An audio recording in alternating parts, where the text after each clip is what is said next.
Today's qualifier, top of the stretch, Rose Nose Money, Westover Karuna, Court's Choice, The Feast, and Pacific Dunes. They're off in the qualifier, away quickly. That's The Feast to grab the early lead. Rose Nose Money along the inside, away to grab the pocket. Settling for third in the early going is Court's Choice, crossing over. Pacific Dunes grabs a seat in 4, and 5th and trailing is the trotter Westover Karuna. The field of 5 heads by the opening 8th on their way down the backstretch for the first time as they head to the opening panel. Out front, The Feast charts the path. Out there, clear by 4.5. That's Rose Nose Money in pursuit second. Inside and pacing at the rail third. He's Court's Choice. Then followed by Pacific Dunes and Westover Karuna trots at the back in 5. 30 1/5 was the opening quarter. They're midway around that upper turn. No change up front. Still showing the way is The Feast. Now a closer second as they round that top turn is Rose Nose Money. Up on the outside, Pacific Dunes into third. Inside 4th is Court's Choice, and Westover Karuna can see them all as they arrive at the midway point. Continuing on the front as they race into the lower turn is The Feast. Advancing on the outside up to second now is Pacific Dunes. Along the inside is Rose Nose Money third. Inside 4th for Court's Choice. Westover Karuna is the 5th and trailing one. The half, 1:01 and 4/5 seconds on down the backstretch. Second and final time on their way to 3/4. And The Feast reestablishing a 4.5 length lead. Rose Nose Money reclaiming second, dropping back outside. Pacific Dunes is third. Then racing 4th, and up on the outside is the trotter Westover Karuna. Now trailing is Court's Choice. They head to the 7/8 with The Feast drawing clear on the front end, arriving at the 7/8. It's The Feast, an expanding 7/8 length lead, less than an eighth to come as they round that top turn and drive into the lane. It's all The Feast here in the qualifier. Well, back second, Rose Nose Money. Outside, Westover Karuna trots third. It is The Feast to take the qualifier over at Rose Nose Money and Westover Karuna.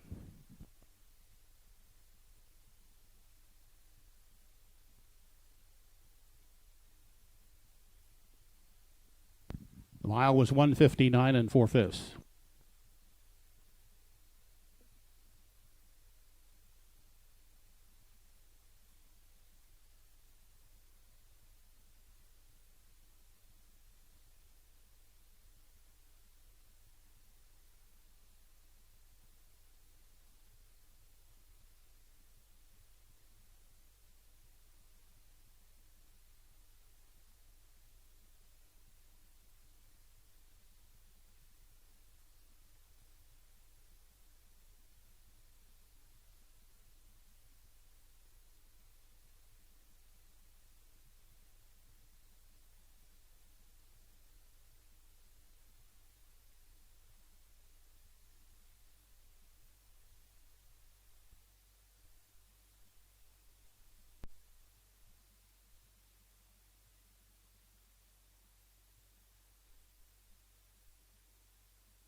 Here's the result of tonight's qualifier.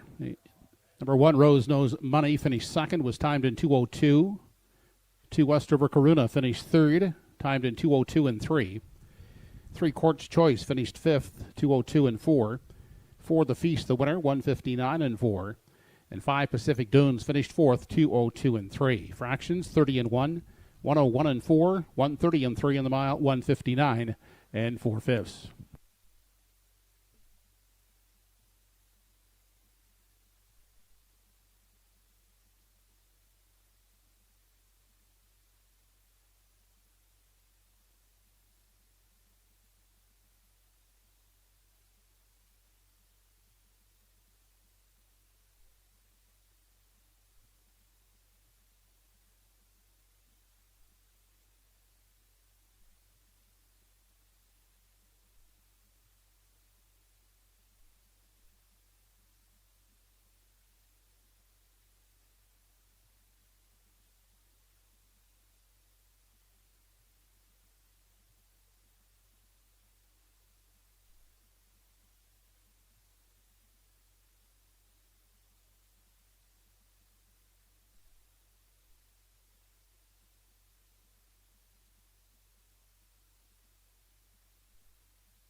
Mic check, 1 2 3 4 5. Mic check, 1 2 3 4 5. 32 away from the opener here at TruroRaceway.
What a night it's going to be for harness racing. They're off and pacing.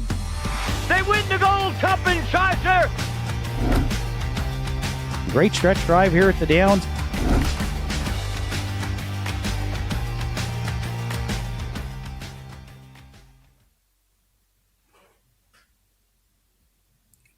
Good evening and welcome to TruroRaceway for another exciting evening of live harness racing.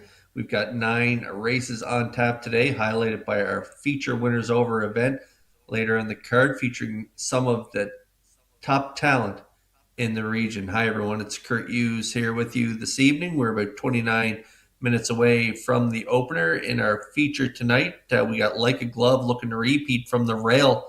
American Risk coming into tonight off a win as well, and a big win in Inverness there last time out. So as post 2, better on than off from post 3. Bounty Hunter going to make a start from post 4. Bronx Drifter post 5. Income Approach, who's been awesome through 2 starts this year. Really closed strong in both tries. So I like him tonight for part of the ticket. And the sports desk coming in off the qualifier for Emmons McKay on the outside of the gate is the Masstown Market Pace. Our feature, again, it comes up in race 8 this evening. But before we get to the action, we got to get to the program and equipment changes. And for those, we'll send it upstairs to the man who's going to call all of the action tonight. We'll send it up to Joe Kelly.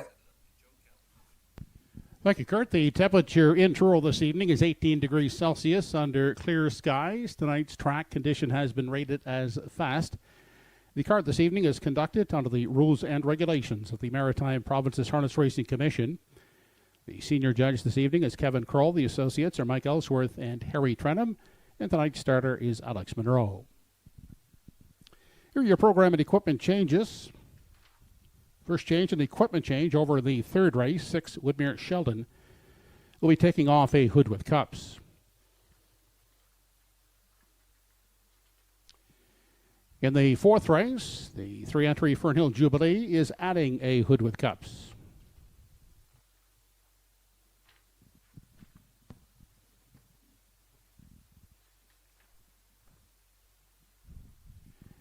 In race 6 this evening, we have a scratch. Number 7, Midnight Love, will not start. The mare is sick. That's in race 6. Scratch 7, Midnight Love, sick.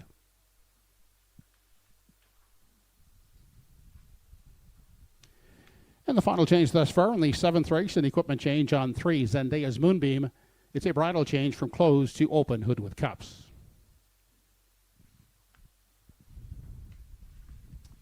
Those are tonight's changes. Note this evening's Pick 5 starts in the first race. It's a low 12% takeout in our Pick 5. A guaranteed pool of $500. And first race post time is in less than 27 minutes.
Correction on tonight's equipment change in the fourth race. A correction. The equipment change in race 4 is on the 4-entry Elm Grove Tucks, who will be adding a hood with cups. Disregard.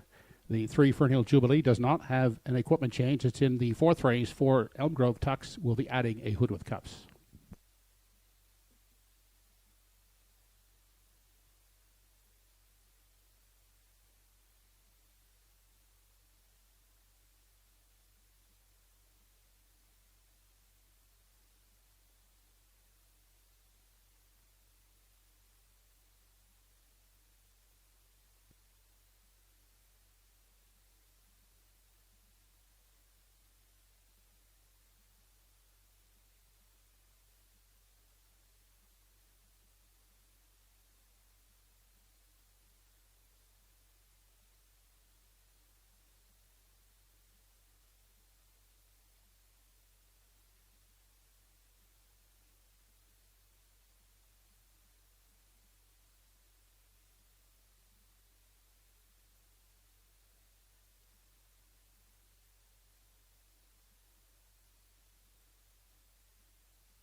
Ladies and gentlemen, if I could draw your attention to Victory Lane, the horse people of TruroRaceway have come together to honor the memory of 3 individuals whose lives were deeply intertwined with harness racing and whose contributions helped shape our community. Jim Chambers, Hollis White, and Hugh McKay. Jim Chambers' passion for harness racing began as a young boy racing at the Halifax Commons and continued for more than 8 decades. A horse owner from his youth until his final days at age 91. He was a driving force behind harness racing in Nova Scotia and a steadfast supporter of horse people through his sponsorship of Sportsmanship Awards. For more than 60 years, Hollis White dedicated himself to the sport he loved as an owner, trainer, and driver. With over 334 driving victories and recognition as Canada's oldest active driver in 2014, he earned the admiration of horse people across the region through his skill, sportsmanship, and unwavering commitment to harness racing. Hugh McKay's love of horses brought him to TruroRaceway, where he became a respected trainer and horseman. Recording 125 training victories and earning recognition as Truro's Senior Horseman of the Year, he was also known for his horsemanship, loyalty, and dedication to both horses and people around him. As we form this memorial horseshoe, we remember not only their accomplishments, but also their friendship, mentorship, and lasting impact they had on their racing family. Their legacy will continue to live on through the horses, the sport, and the people they inspired. Please join us in a moment's silence as we honor the memories of the late Jim Chambers, Hollis White, and Hugh McKay.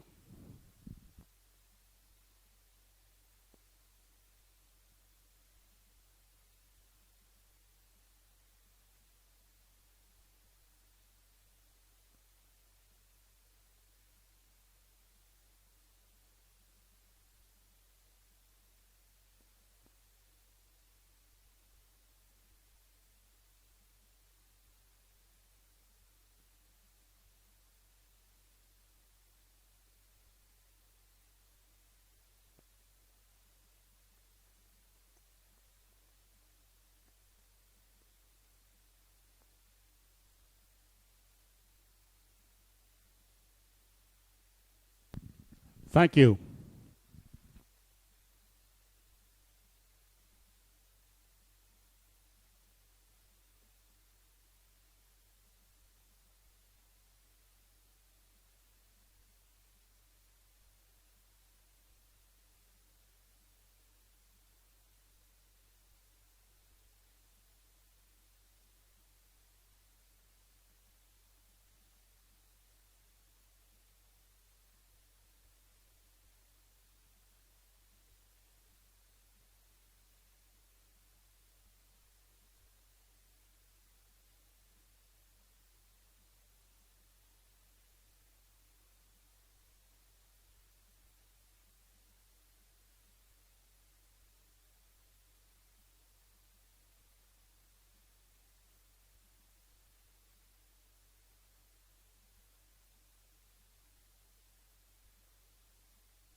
Okay, 7 away from the opener here at Truro. Before we kick off tonight's racing action, make sure to get in on one of the most popular plays here at Truro Raceway, the Pick 5. It's a fan favorite every race night, featuring a guaranteed $500 pool and industry low 12% takeout. And if you can pick the winners first 5 races, you could be cashing in tonight. So head to the betting windows or wager online through hbibet.com before race 1 begins and take your shot at the Pick 5 here at Truro Raceway. There's a look at the Atlantic Regional Driving Championship drivers. They're going to take a shot at the Atlantic Regional Driving Championship. It takes place on Tuesday, June 23rd at Red Shores, Summerside, and PEI, bringing together the region's top reinsmen for a high-stakes competition and the final step toward the 2026 National Driving Championship at Clinton Raceway. The field includes Gilles Barrio, Mark Campbell, Mike Downey, Paul Langell, Keith Legg, Cord McPherson, Zach Mullins, and Mark Pezzarello. And Truro Raceway is represented by hometown driver Keith Legg. We look forward to watching as he competes for a spot on the national stage.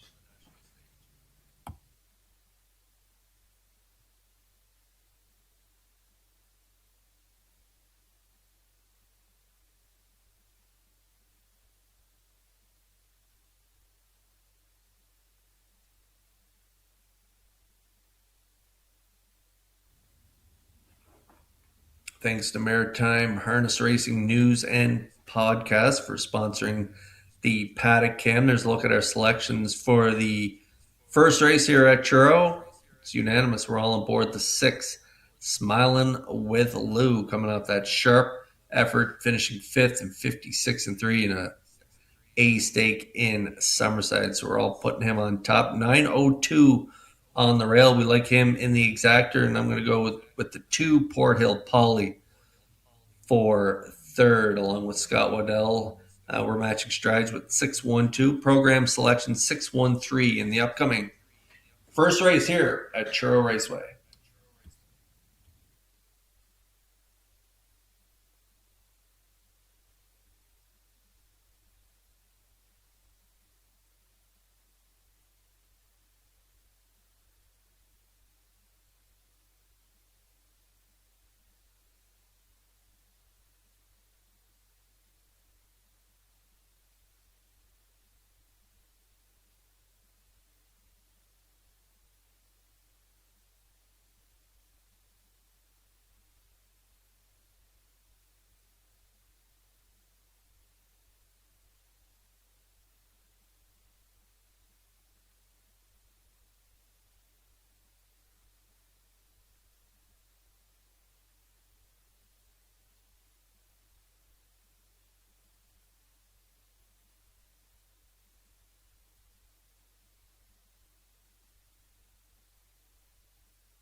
Horses are on the track for tonight's first race.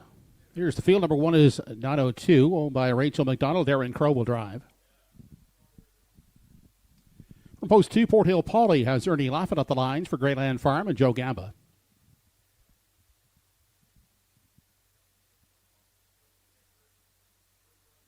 Andy Campbell owns the 3, Filthy Philly, with George Renison driving.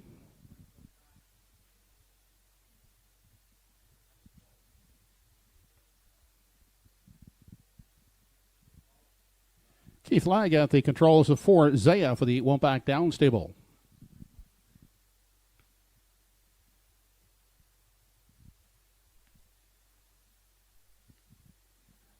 Number 5 is Wing Commander on the Adrian Saunders, driven this evening by Kenny Parker.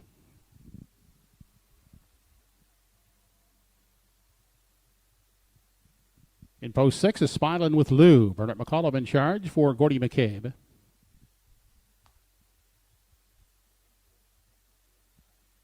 Sandy Baird is the owner and driver of number 7, Mo 2.0.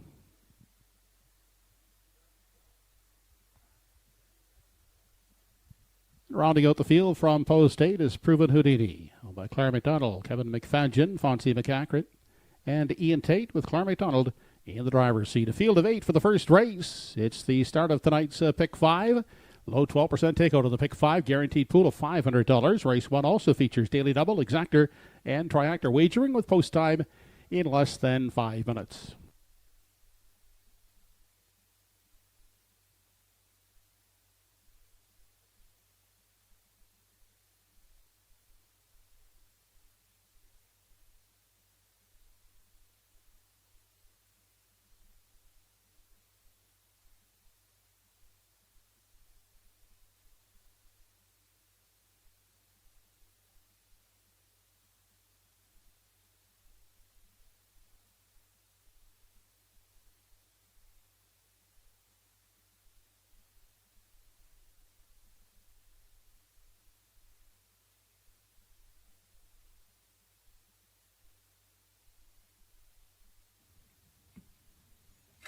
All right, first race starters. They're on track here on a beautiful Friday evening, fast track conditions. So it should be an excellent night of racing. There's the 6, Smiling with Lou, Pooker McCollum.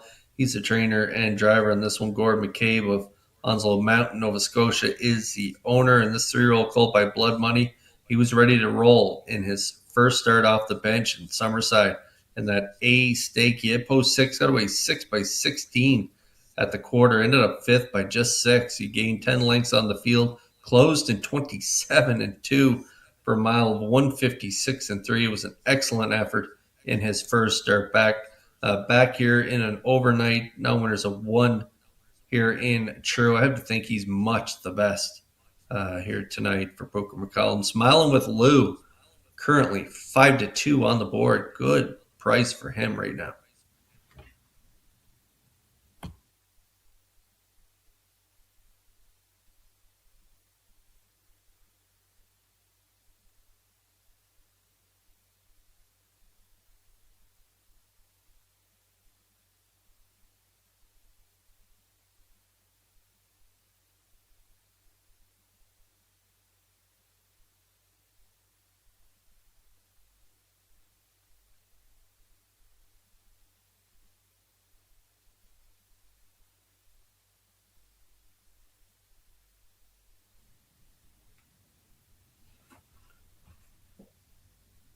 Darren Crow at the controls of the 1902. This is a 3-year-old by Malicious, owned by Rachel McDonald of Black Point, Nova Scotia. She's also the trainer. And this was a nice rally last time out for this one from post 2. Got away 6 by 9 and change. Finished back just a length at the finish. Second by a length, 2:02-3. Closing quarter, 29-1. Probably getting a little closer this week, I would say, from the rail. Might sit up in the top 4 or 5, and if he's a little closer at 3/4, he could give this field a run. But Smiling with Lou, just too hard to deny off that last trip for him. So I like him on top at 902. Definitely, if you want to play the exactor, Darren Crow and 902 on the pole position could be a good selection for a second in your exactors. Even money currently net.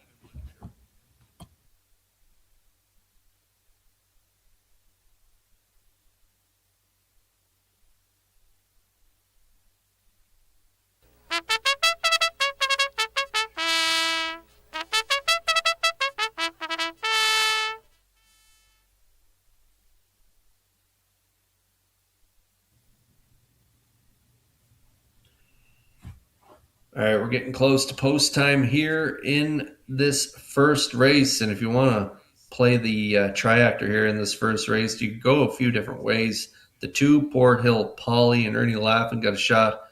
Made a break prior to the start last time out, ended up 5th in the race there, 2:02 and 4, 30 and 4 closing quarter. On the outside of the gate from post 8, Proven Houdini and Claire McDonald trains and drives this one.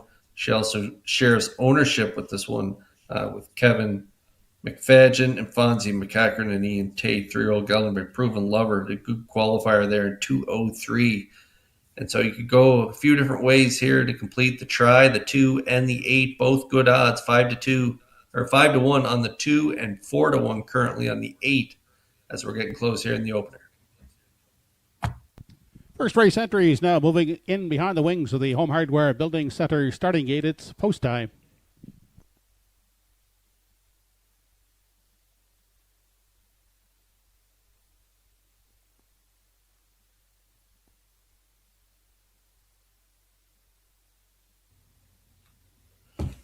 Home Hardware Building Center starting gate in motion here for the Friday night opener and a good full field of 8 to kick things off here tonight. So let's send it upstairs to Joe Kelly for the call.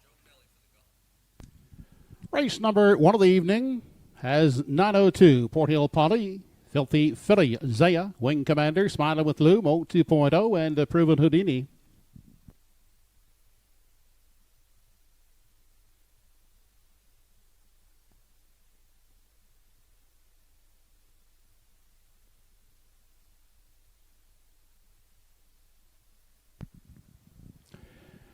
They're off and pacing. Filthy Philly will get the first call. Zaya drives out sharply second on the inside. Port Hill Polly looks to get away third outside. Smiling with Lou caught on the limb fourth. Crossing over, Mo 2.0 grabs a seat in 5. Followed away by Proven Houdini in 6. And hurried back there racing in 7. That is 9:02 and sitting at the back of the field as they continue to the backstretch and on to the opening quarter. That is Wing Commander. Out front, charting the early path, is Filthy Philly out there on a 1-length lead. In for the pocket journey is Zaya's second. Smiling with Lou. He is next in line third. Then followed closely in the 4 spot as they make their way on past the 3/8 is Port Hill Polly, opening panel 29 and 1/5 second as they make their way off the top turn and travel into the stretch now as they approach the half and quickly charging up the outside. Smiling with Lou looks to take over the lead from Filthy Philly, who gives way to sit second now inside third. That is Zaya at the rail. Port Hill Polly looks at it from 4. Gapped out a bit there in 5 is Mo 2.0. To the outside goes Proven Houdini from 6. Back in 7 is 9:02. And lagging behind the field is Wing Commander there trailing in 8. On to the backstretch. Final time 59 and 4 was the half on their way to 3/4, and they're in pursuit of Smiling with Lou's out there on a 2.5 length lead with Filthy Philly hanging in there second. To the inside, Zaya looks at it from 3. Proven Houdini into the 3-wide path up into the 4 spot. Then outside and racing in 5 is Port Hill Polly inside in 6th, Mo 2.0. They race to the 7/8 and Smiling with Lou is opening up on the front end. Is clear now by some 4 lengths. On the inside, that is Filthy Philly trying to fight off Zaya, who's outside third. Off the turn, 1:30 and 2 3/4 down the stretch. They come in the opener, and it's all Smiling with Lou. And Smiling with Lou draws clear to take it. Charging late up on the outside is Proven Houdini against Zaya, who appears to hold on to second with Proven Houdini third.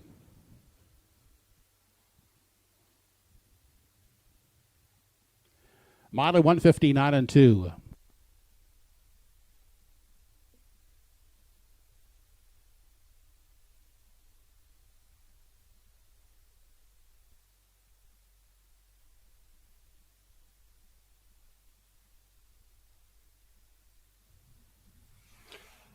All right, we'll get a look at the Universal Media slow-mo here for the Friday night opener at Truro. Smiling with Lou, tons the best on paper, tons the best in the race here tonight. Just a open length winner. He didn't wait long. He got away in the 3-hole there with Filthy Philly taking the early lead for Renison in 29 and 1. Coming to the half, that's when Pooker made his move to the front, 59 and 4. Well rated there in the middle half, 130 and 2 to the 3/4. Kicks home in 29 flat as Pooker lets him out a notch in the final portion of the mile and gets the job done, delivering as 4-5.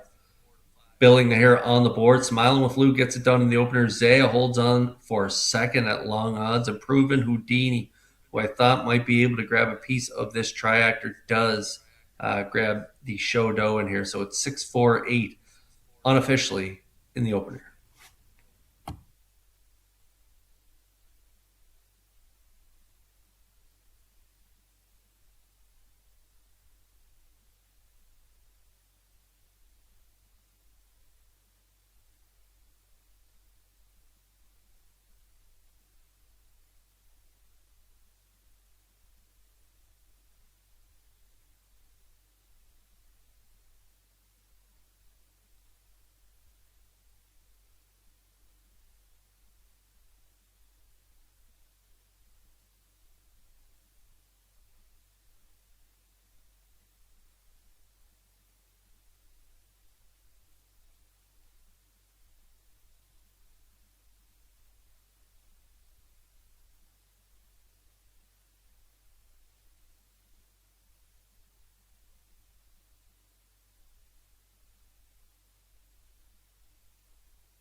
Tonight's first race winner, riding back into victory lane, number 6, Smiling with Lou. 3-year-old bay colt by Blood Money.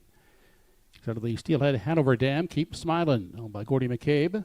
Trained and driven by Bernard McCollum. Smiling with Lou breaks his maiden status this evening with a mile in 1:59 2/5.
This race replay is brought to you by Symes Horse Transport. Based in Nova Scotia and with over 20 years of experience, Chucky Symes would welcome an opportunity to transport your horses when you need them moved.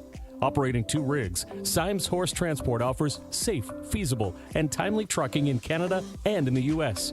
We also buy and sell horses. To book a stall and to get a quote, call or text 902-664-7086 or email sd.symes@gmail.com. Good luck racing.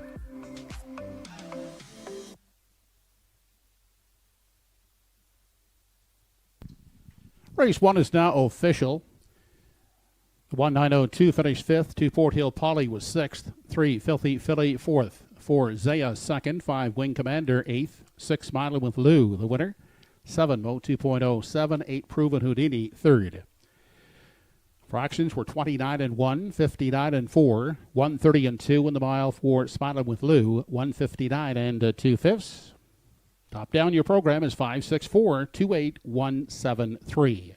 648 try in the first, $183.90. 64 exactor, $35.80.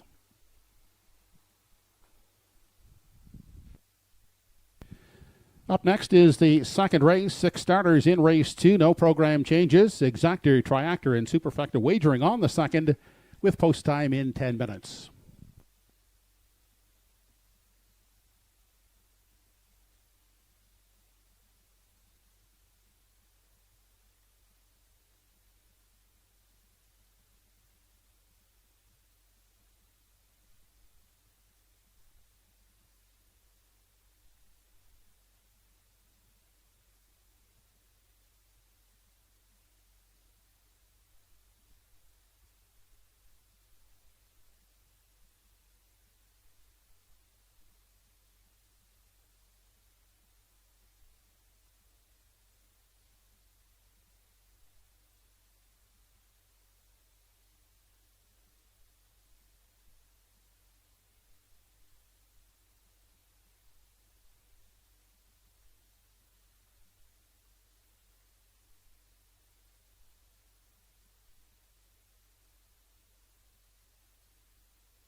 For those joining us here at the track tonight, don't forget to grab your 50/50 tickets early.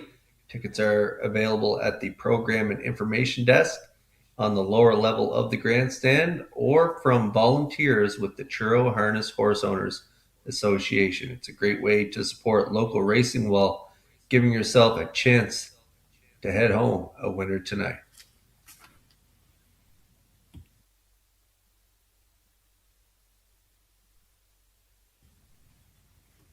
Also, for our on-track customers tonight, be sure to enter the second chance draw, sponsored by the Truro Harness Horse Owners Association. It's located on the lower level of the grandstand near the parimutuel area.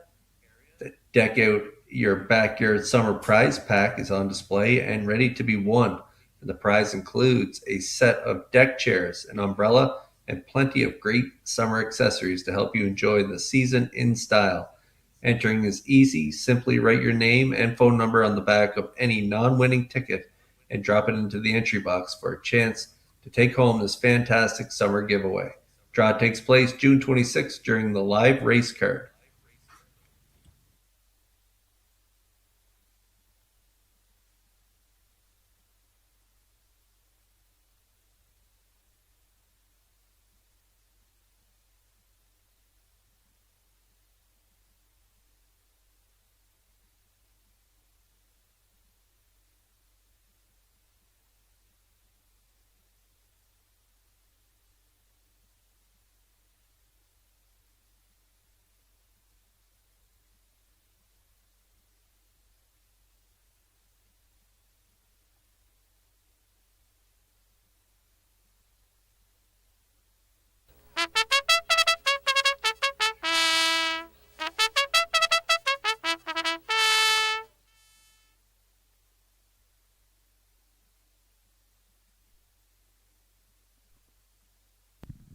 Horses for the second race on the track and now on parade. Number 1 is Rising Horizon, owned by the Won't Back Down stable, driven by Keith Legg.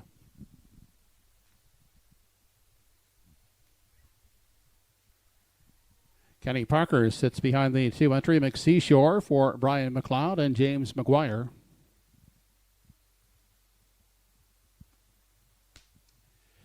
Tyler Moore, Gordy Rudolph, Archie Hattie, and James Bagnall share the ownership of number 3, Nova Scotia Strong, Darren Crow in tow.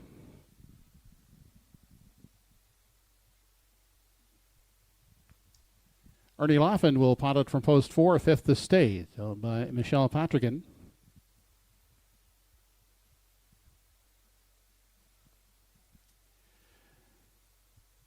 Craig Monroe gets the call on 5, Amberjack, for owners Dave Carey, Brian McLeod, and Ron Garland.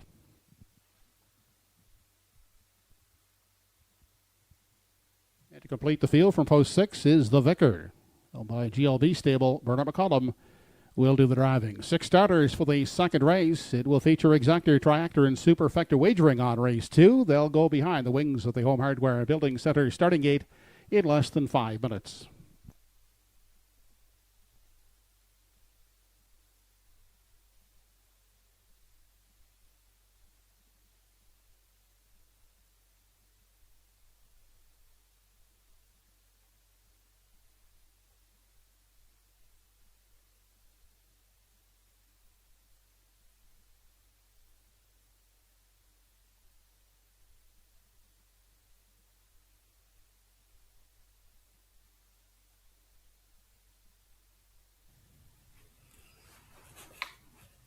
Okay, race 2 starters on track. The graphic there before the horses were coming out onto the track.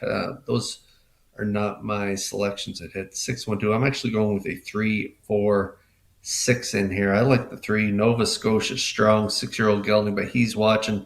Darren Crow trains and drives. Tyler Moore, Gordy Rudolph, Archie Hattie, and James Bagnall all share ownership on this guy. He was 5th last time out, 59. That was a winner's over class. He was in the winners over class in his first start at Truro on May 22nd, 57-3, 28-3 final panel. It was a real good effort on that day. He did post 7, and it was a nice 3-wide rally late in the mile. So Nova Scotia Strong, now that he has post 3 here on the drop in class, out of that tough winners over group. I think Darren Crow can call the shots in here. And so I think they'll be pretty aggressive and want to get spotted up close to the lead. Currently 6-5 on the board for the 3, Nova Scotia Strong and Crow.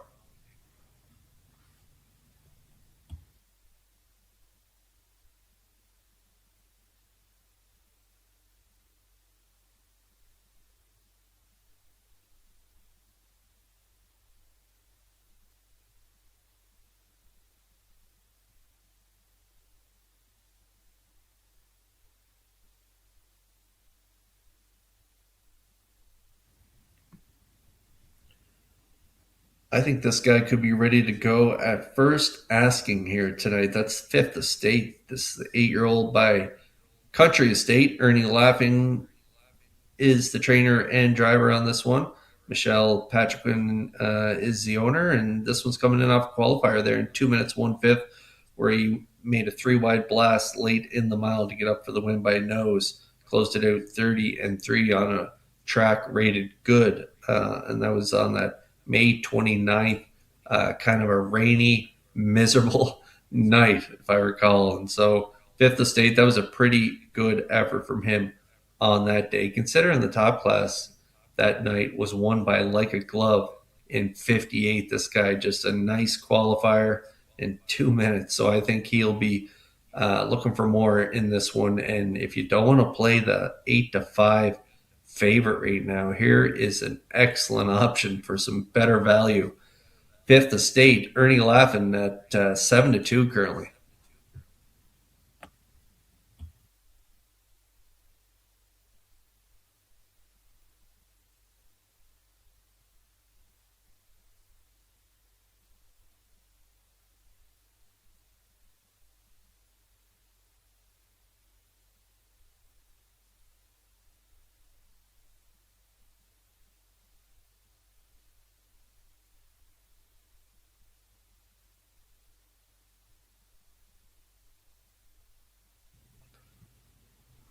Hard to ignore the effort from this guy last start out. The Vicar on the outside of the gate from post 6 for Pooker McCollum.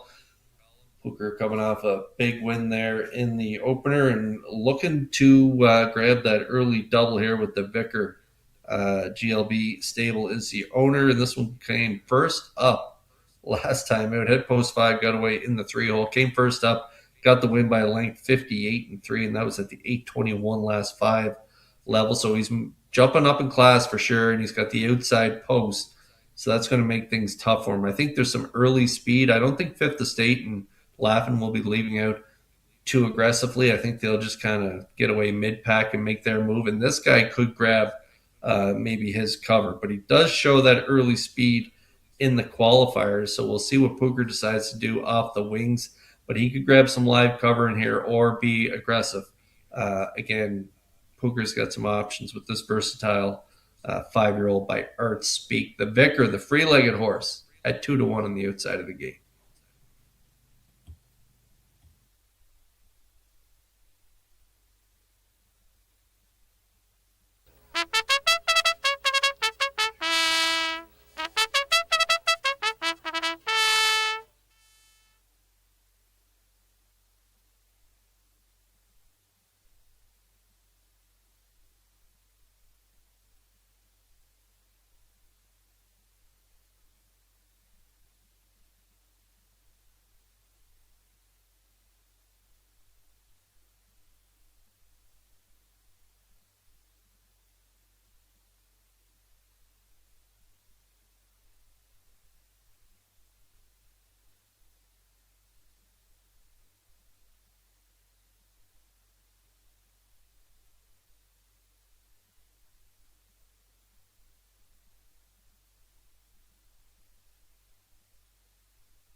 Home Hardware Building Center starting gate moving up into position for the second race. It's post time.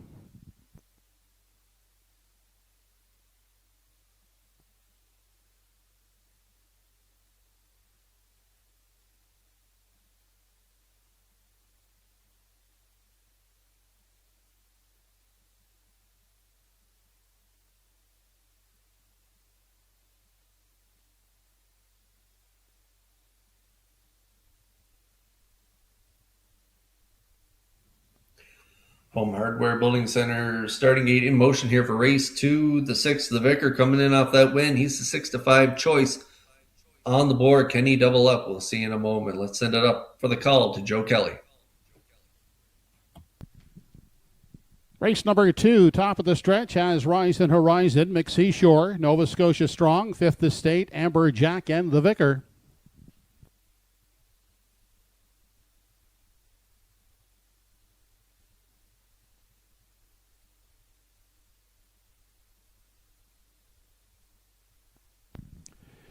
They are off and pacing. Rise and Horizon in at the rail, down the center. That is Nova Scotia Strong and the Vicar from the far outside. Those three away alertly as they race to the opening eighth. On the inside, Rise and Horizon will prevail in the early battle. On the outside, parked and driving second is Nova Scotia Strong. In at the rail, McSea Shore has grabbed a seat in the pocket third. Outside and looking for room at the rail in four, and finding it is the Vicar. Then back to an unhurried Fifth Estate in five of the early trailer is Amber Jack. Seating arrangements are now complete as the field heads single file on to the 3/8, and up front it's Nova Scotia Strong in control, out there by a length and a quarter. In for the golden trip is Rise and Horizon in the pocket second. Then inside McSea Shore, pacing a third, now will step out first over, providing cover to the Vicar, who also moves to the outside in four. 28 seconds flat was the opening quarter. On through the stretch as they check in at the half, and they're led up front by Nova Scotia Strong out there. A length and a half on the first over attacker. That is McSea Shore. Off stride went the Vicar.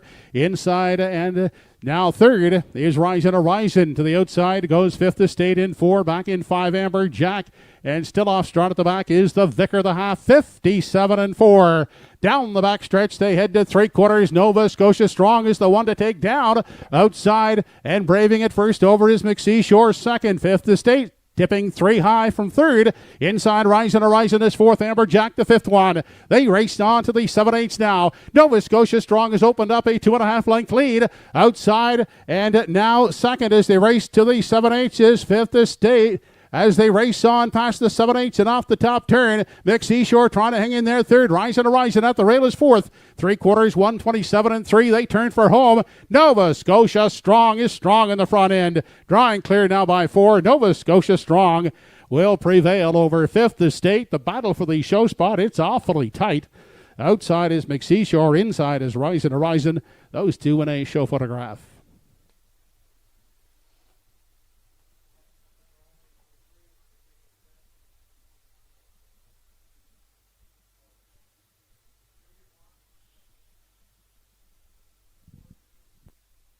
Time for the mile, 1:58 2/5. Okay, we'll get a look at the Universal Media slow-mo here for race 2 tonight at Truro. I thought Nova Scotia Strong on the drop in class. I thought Crow would be aggressive with him, and he put him right on the front end, exactly where I thought he should be. 28, that was a big opening quarter half, 57-4.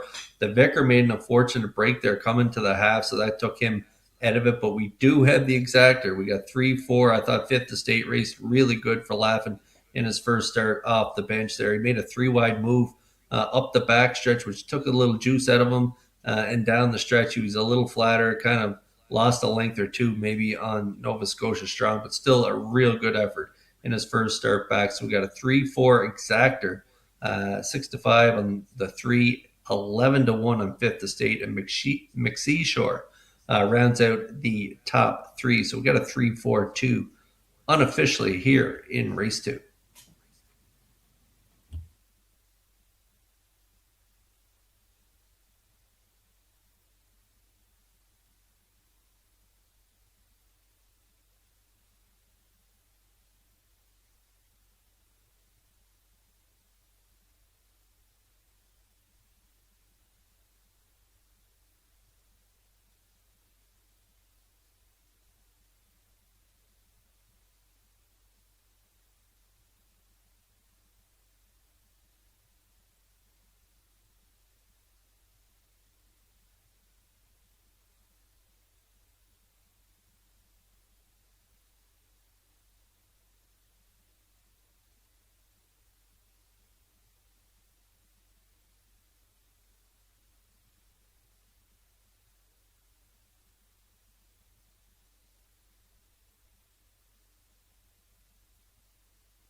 Second race winner, Nova Scotia Strong, fighting back into victory lane. He's a 6-year-old big-headed son of He's Watching out of the Wellstead Dam, Melissa Hanover. With Tyler Borg, Gordy Rudolph, Archie Hattie, and James Bagnall, trained and driven to victory by Darren Crow. Nova Scotia Strong, pacing in 158 2/5.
Second race is official. 1 Rise and Horizon finished 4th. 2 McSeashore 3rd. 3 Nova Scotia Strong the winner. 4 Fifth Estate finished 2nd.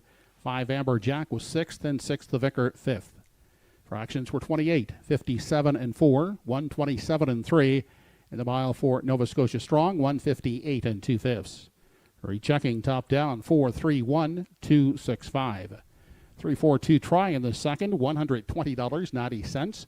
3-4 Exactor, $28.40. The 20-cent Super 3-4-2-1 combination, $135.78. And the 6-3 Daily Double, $10.90.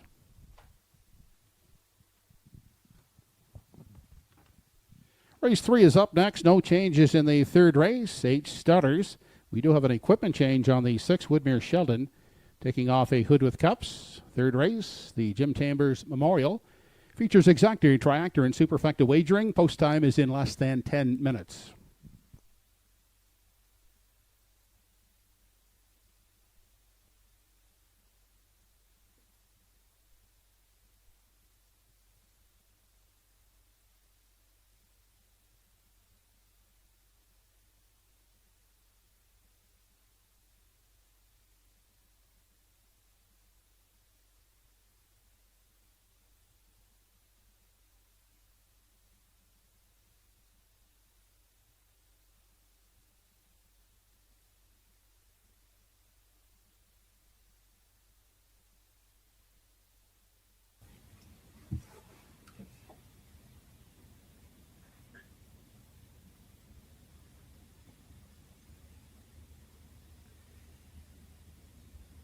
If you're spending the evening with us here in the grandstand, we've got you covered for food and refreshments.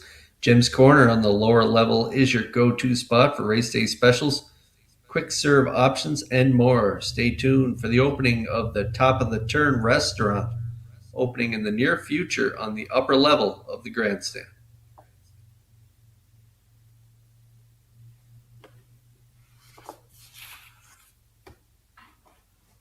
Okay, here we go. We got the picks rolling in there now. Yes, I'm at 2, 3, 4 here in this third race. Sugar Doyle going with a 2, 1, 3. Scott Waddell, 2, 3, 4 as well. And program selections 2, 4, 1. in the upcoming third race as we take a look at that Maritime Harness Racing News and Podcast Paddock Cam.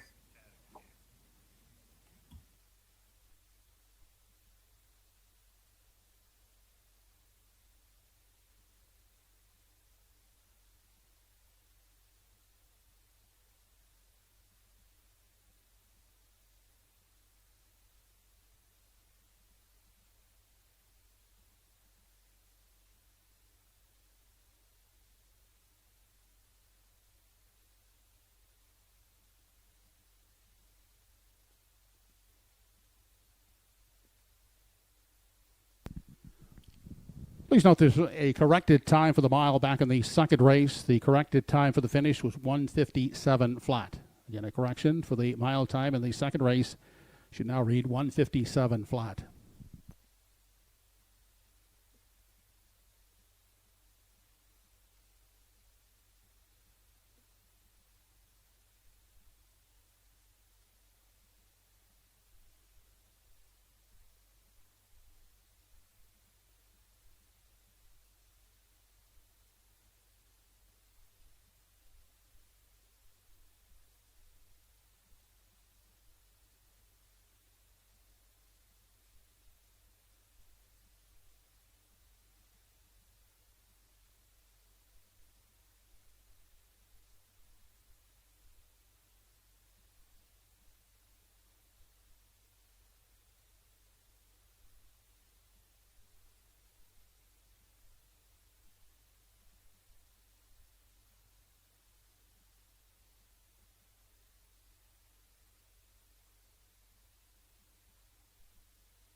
Here's the field for the third race, the Jim Chambers Memorial. Number 1 is Ziggy, owned by Michelle Patrickin, with Ernie Laffin driving.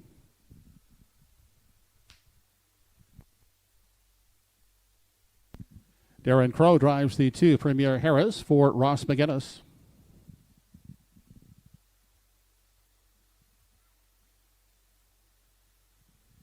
Number 3 is Time Old Charmer, owned by Paisley McCollum and driven by Bernard McCollum.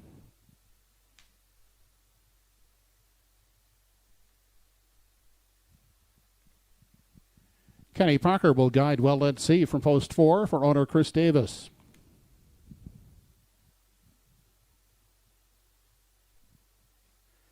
Robbie Smallwood and Cyril Harvey are the owners. Jamie Ramsey, the driver of 5, Pride of Paradise.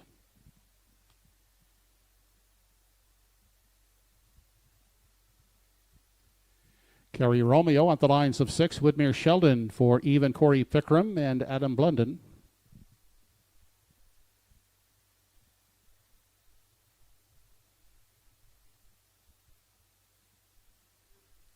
CC Stables, the owners of 7 I'm a Miracle, Kirk Paris aboard.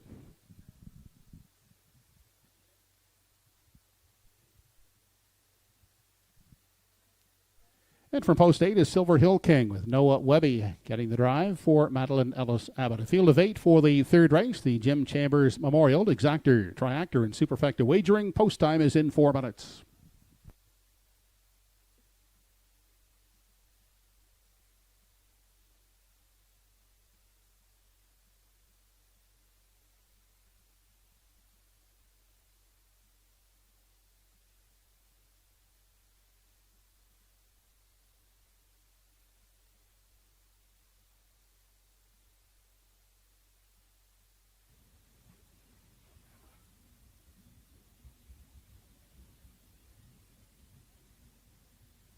Okay, big win in that last race by Nova Scotia Strong on the front end for Darren Crow. I thought maybe the fractions were a little messed up in that final quarter, with Fifth Estate losing ground on that soft, what they had posted last quarter. So nice to see that adjusted to 57. That makes a lot more sense to me after watching that stretch drive with those two nice horses finishing up their miles in that second race. Darren Crow's got a real good shot in this one as well to go back to back with Premier Heiress. And this one is out of the Gardner McCollum stable, and coming in off a good second at the numbers at 3:01 last time out. Hit a good 2-hole ride. Race timed in 2 minutes 4/5, 30-3 final panel. Really good gate speed from this one. Inside post here tonight. Post 2, I think Crow could be headed back to the front with Premier Heiress, and you're getting 4-5 on the board.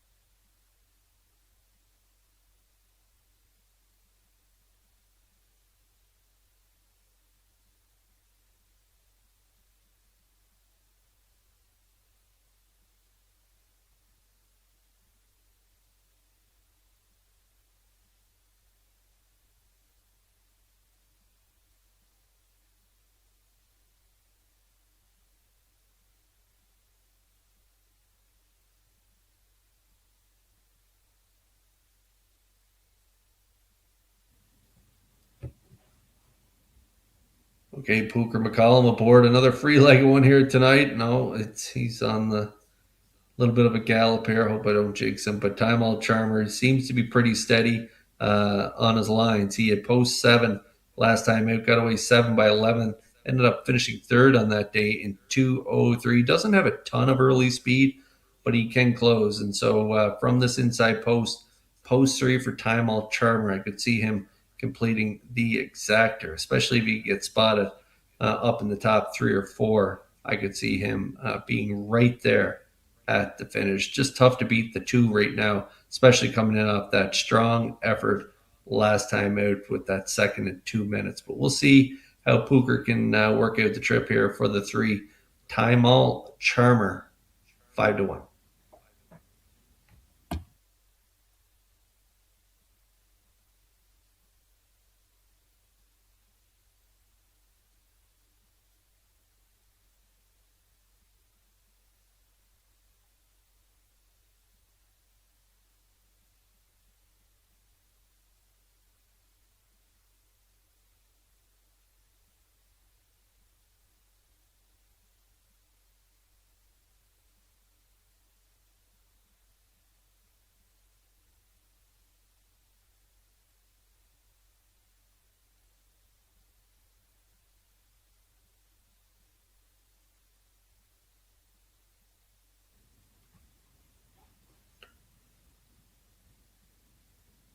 Okay, there's the 4. Well, let's see. 13-year-old veteran by Well Said. Pretty good gate speed. If you look on the lines there, the last 2 starts off the qualifiers, sitting up in the top 3 both times, 28 and change to the quarter. Sitting in the 2-hole there, 2 back, 59-3, and then ended up getting a little tired late in the mile. Still paced his mile in 2:02. Kenny Parker drives for Dave Carey. Chris Davis is the owner, and the last start I thought was okay as well, finishing 7th on that day, sat the 3-hole, so should be forwardly placed here again tonight. I could see, well, let's see, rounding out this top 3, but it's all dependent on if he can get off the gate and get spotted up in that top 3 early in the mile, and then just kind of ride the cones right to the finish. That's the way I see it setting up here for the 4. Well, let's see, and Parker at 5-2.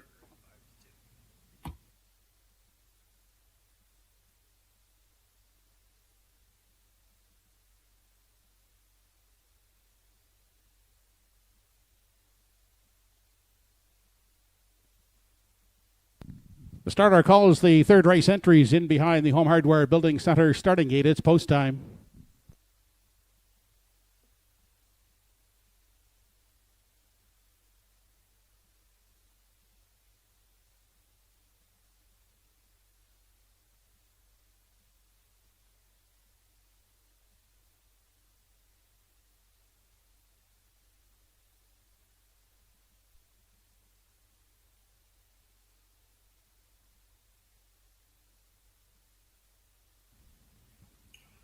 Home Hardware Building Center starting gate collecting the field on the backstretch. Race 3.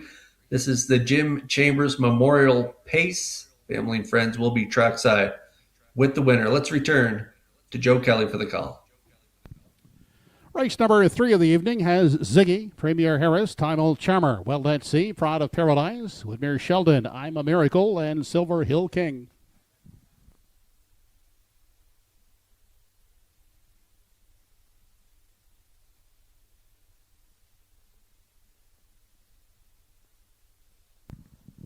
They're off and pacing Premier Harris along with Well Let's See. Those two out to battle for top spot as they race into the first turn, followed out third by Prada Paradise. For the far outside, that's Silver Hill King crossing over into 4. Fifth along the inside for Time Old Charmer. Gapped out a bit there in 6 is Ziggy. Further on back in 7 we find Woodmere Sheldon, and I'm a Miracle is sitting at the back of the field in 8. On through the backstretch for time 1 as they move past the opening panel. It's Premier Harris showing the way out there, length and a quarter lead as they race into the turn. Well, let's see. He is sitting in the pocket a second. Silver Hill King gets the parking ticket third along the inside. Proud of Paradise next in line fourth. Traveling fifth this time, Old Charmer. At a gap of 2.5, 3 lengths. Back to Ziggy on the inside in 6. As they race off the turn and into the stretch, 28-1 was the quarter. On through the stretch as they approach the half. No change on the front end. Premier Harris continuing to show the way. Leads by a length and a quarter. Well, let's see. Content to follow in the pocket. Going that long trip is Silver Hill King on the outside. Off the rail is Pride of Paradise. Time Old Charmer will need room on the inside. Pacing along in 5. Sixth as they continue on to the backstretch is Woodmere Sheldon. Wide 7th is I'm a Miracle. And Ziggy is now the trailer in 8 1/2, 58-3 through the backstretch, approaching 3/4. Premier Harris is still in control. Well, let's see. Now angling out of the pocket to challenge second. On the inside, third is Pride of Paradise. There's Time Old Charmer moving on the outside in 4. Fifth along the inside, Woodmere Sheldon. Then we go back to Ziggy, who moves off the rail from 6.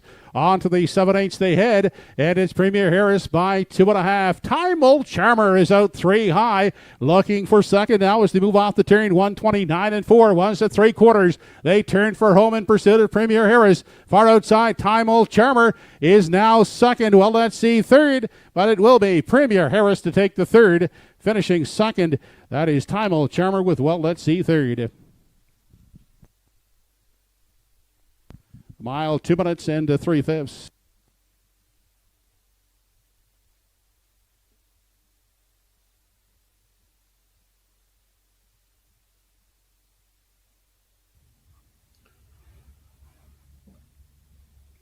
Yeah, she's got that great gate speed, and she used it here tonight. Darren Crow used it to his advantage there from this inside draw. I thought he'd be cutting the mile tonight, and he did. 28-1. That was a big opening quarter for Premier Harris, and down to the half, 58-3. Still big fractions, 129-4. The result of the 4, Well, let's see, was contingent on getting a good spot up close to the front, and was able to get that good 2-hole ride. Vacated the 2-hole. Looked like he may go right around Premier Harris at 3/4, but then the 2 dug back in there and was able to fend off that challenge in the middle of the turn and drew off again to win easily here tonight.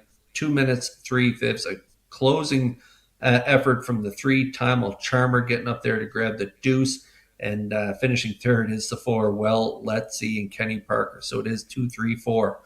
Unofficially here in race 3, we'll see the 2 back in the winner's circle in just a moment.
Back in Victory Lane, the winner of the third race, the Jim Chambers Memorial Pace, is number 2, Premier Harris, 5-year-old daughter of Stay Hungry. Out of the Ponderosa Dam, Premier Mirage, owned by Ross McGinnis of Antigonish, trained by Gardner McCollum. Darren Crow with back-to-back driving victories. Premier Harris taking the Jim Chambers Memorial in 2 minutes and 3/5. Family members and friends of the late Jim Chambers trackside making the blanket presentation in Jim's memory.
Here's how they finished in the third race. Number 1, Ziggy, was 4th to Premier Harris, the winner. 3, Time Old Charmer was 2nd. 4, Well at Sea, 3rd. 5, Prada Paradise, 5th. 6, Woodmere Sheldon, 6th. 7, I'm a Miracle, 8th. And 8, Silver Hill King was 7th. Fractions were 28 and 1, 58 and 3, 129 and 4. And Premier Harris winning in 2 minutes and 3/5. Top down in review, 4, 1, 2, 3, 5, 6, 8, 7. Third race, 2-3-4 try, 14.30, 2-3 exactor, 5.70, $1 super, 2-3-4-1, return $15.15.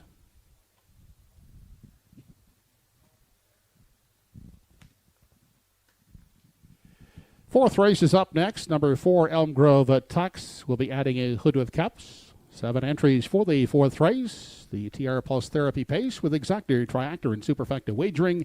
Post time is in less than 10 minutes.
We'd like to recognize tonight's race sponsors whose support helps make live racing possible. Thank you to Redland Standardbreds, Silver Bullet Bins, Canadian Tire Churro, Masstown Market, Wilson's, Tidal Tractors, Coltech, Inglis Jewelers, Maritime Auto Parts, and Harris Hometown Flooring. We encourage fans to support these businesses that continue supporting live harness racing here at TruroRaceway. As we take a look at our selections for the upcoming fourth race, I'm at 5-1-6 for this one. Sugar Doyle looks at 6-5-1. Scott Waddell in the program selections, they're at 5-6-1. Yeah, I like the 5 Castaway Moon, a winner.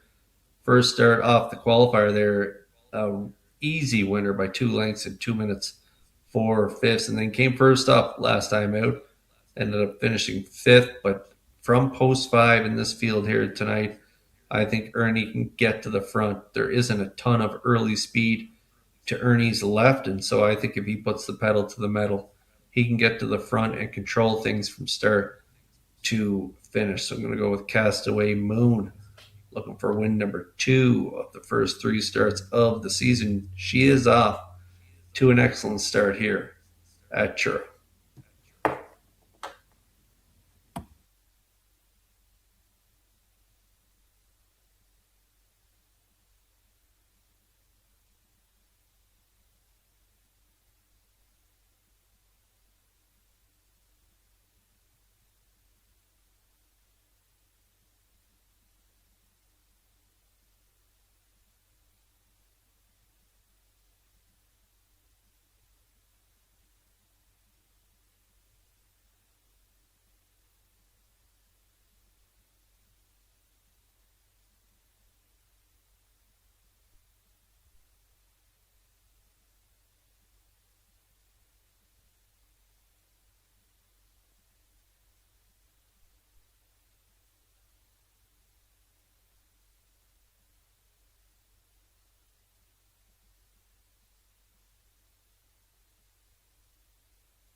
Now on parade are the starters in tonight's 4th race.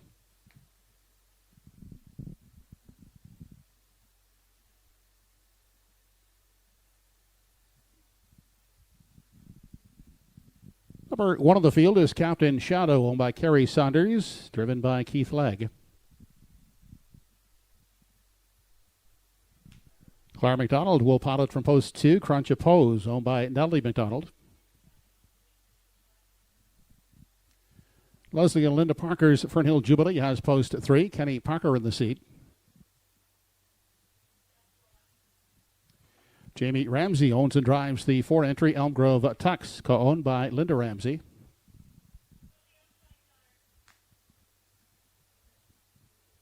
Michelle Patrick in the order. Ernie Laffa, the driver of 5, Castaway Moon.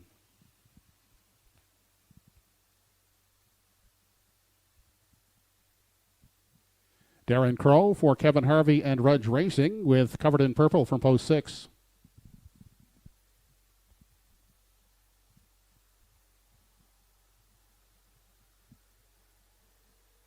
Rounding out the field from post 7, Luna Betts, owned by Clarissa Marr, Robert Laughlin driving. 7 starters for the 4th race. It's the TR Pulse Therapy Pace, Triactor, Exactor, and Superfecta Wagering. They'll go to the gate in 5 minutes.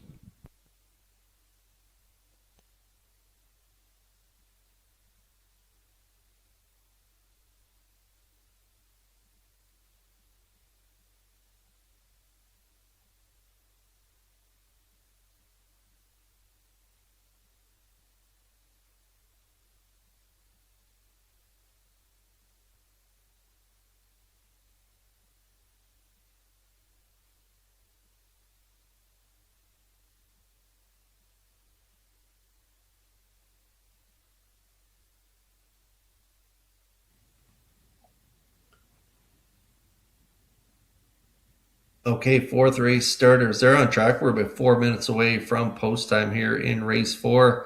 I'm going to go with Castaway Moon, the free-legged 4-year-old mare by Bet the Moon. That was an excellent effort in her first start off the qualifier there, 2 minutes 4/5.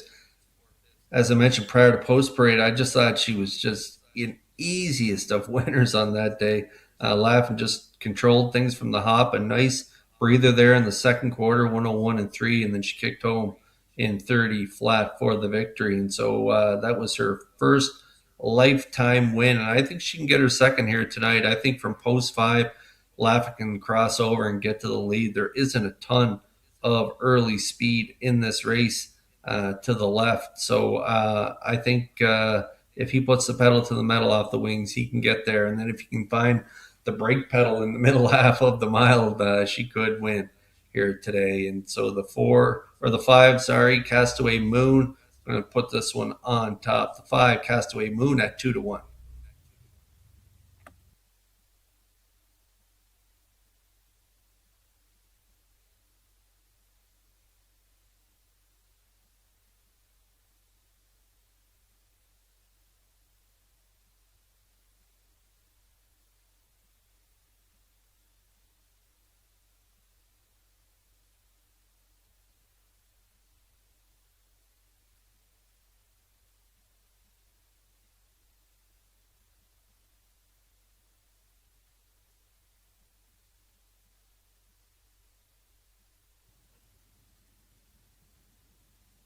Keith Legg in the seat for Kerry Saunders, and this one is Captain Shadow.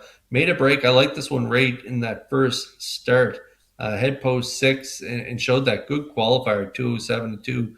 Paced a pretty good back half on that day in that qualifier. Ended up second by a length to Gia's Gem, and then made that break, as I mentioned, in the debut. And so I had another qualifier, a much better time, 2:01.4, pretty good mile.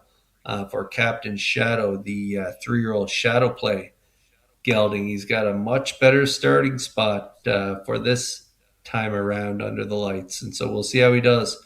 From the rail, Keith Legg, Captain Shadow. Good price right now if you like him, 5-1.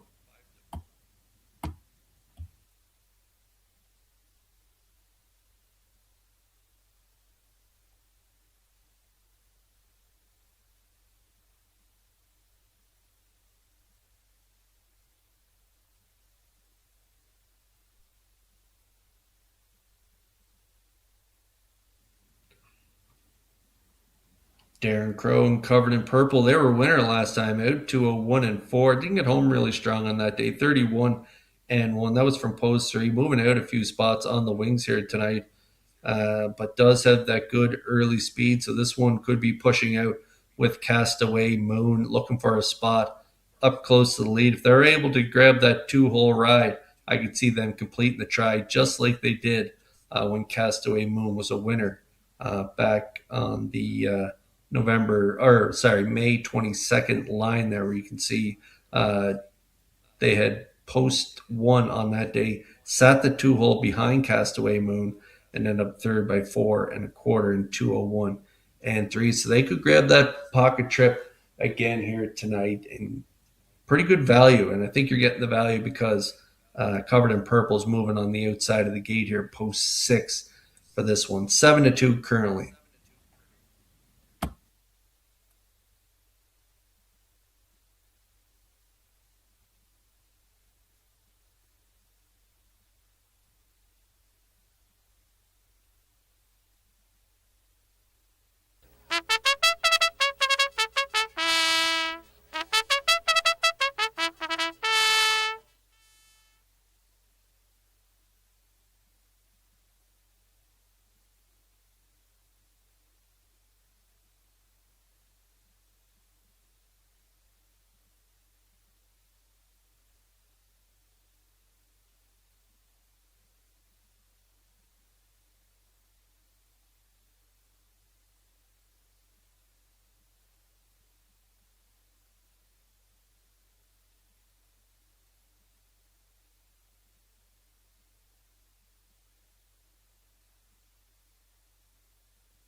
The Home Hardware Building Center starting 8 on the move for the 4th race. It's post time.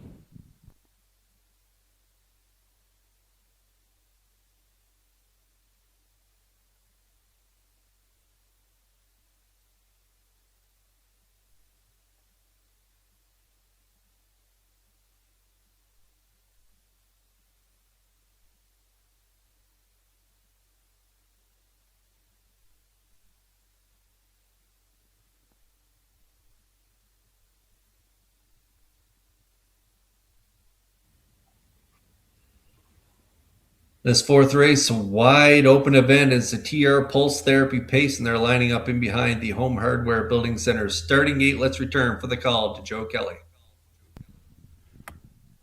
Race number 4 in the program is the TR Pulse Therapy Pace with Captain Shadow, Crunch Pose, Fernhill Jubilee, Elm Grove Tux, Castaway Moon, Covered in Purple, and Luna Betts.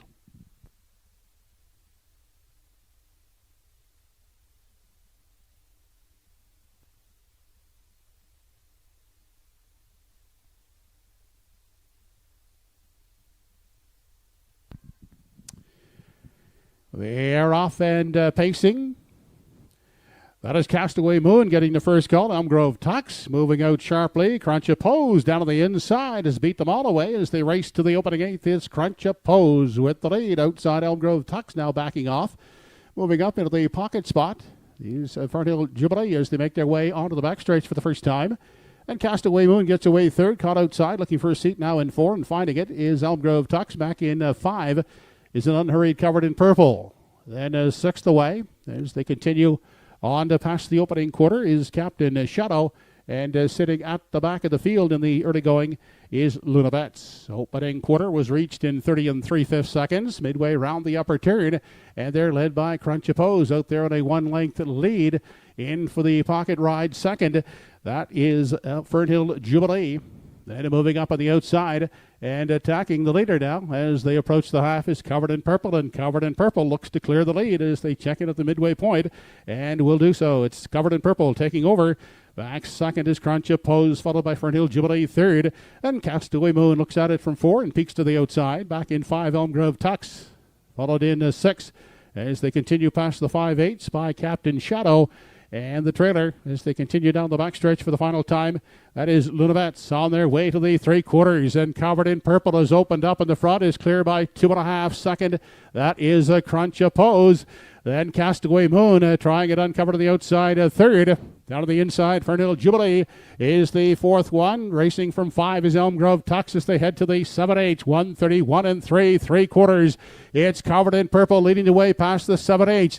Now tightening up second, and to the outside goes Crunch Pose off the turn. An eighth to come now as they straighten out for the payoff on the inside, and leading the way down the stretch is Covered in Purple. Crunch Pose trying to close in on the outside. Down to the passing lane is Fernhill Jubilee at the line. Crunch Pose up to 1 at second. Fernhill Jubilee, Covered in Purple, a tiring third. Island 202 2/5.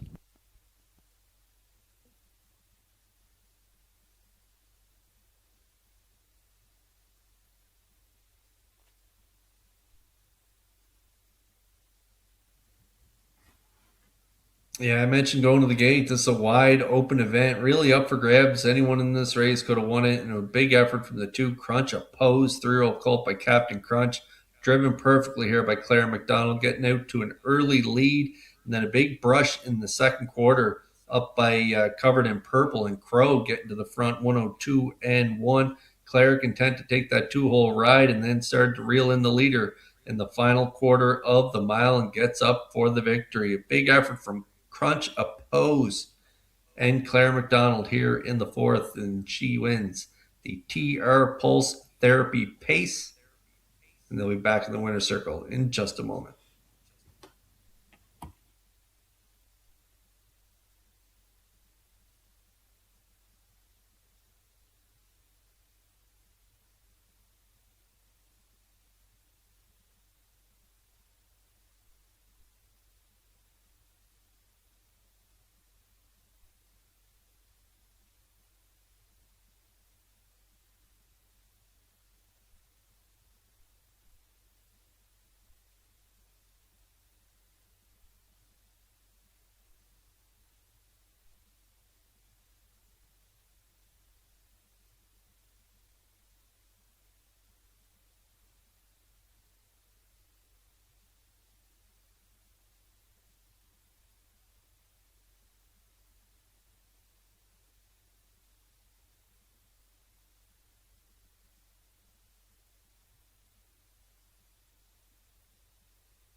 Now in Victory Lane is the winner of the TR Pulse Therapy Pace, number 2 Crunch Oppose, 3-year-old colt by Captain Crunch of the Rock and Roll Dance Dam. Just Oppose, owned by Dudley McDonald of Antigonish, trained and driven to victory by Claire McDonald. Crunch Oppose in 202 and 2/5.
Fourth race is official. 1 Captain Shadow was 6th, 2 Crunch Oppose the winner, 3 Fernhill Jubilee 2nd, 4 Elm Grove Tux was 4th, 5 Castaway Moon finished 5th, 6 Covered in Purple 3rd, and 7 Lunabets was 7th. 30 and 3 for the quarter, the half 102 and 1, 3 quarters 131 and 3, and the mile for Crunch Oppose 202 and 2/5. Top down, your programs should read 6124537. $1 try, 236, return $596.05. The $1 2-3 exactor, $145.70. And the 20-cent superfecta, 2364, $127.52. Up next is the 5th race. No changes in race 5. We have 7 starters for the 5th, the exactor, triactor, and superfecta wagering. There's less than 9 minutes to make your selections on the 5th.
Stay connected to all the action. Visit TruroRaceway.ca, your official online home for free race programs, schedules, winner's circle photos, promotions, and much more. Race 5.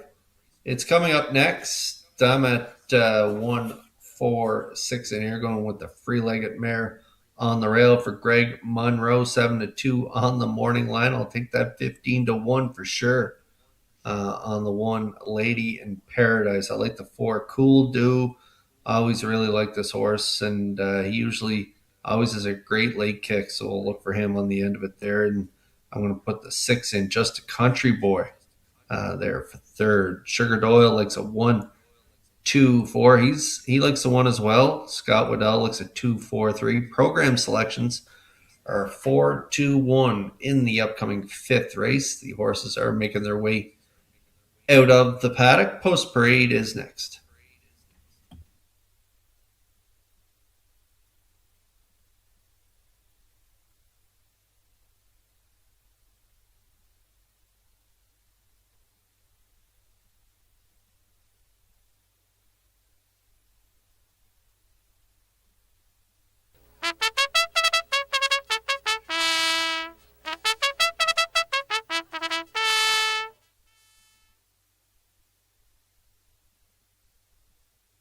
Now parading are the 5th race entries. Number 1 of the field is Lady in Paradise. Craig Monroe will drive for owners Dave Carey, Craig Carey, and Ron Garland.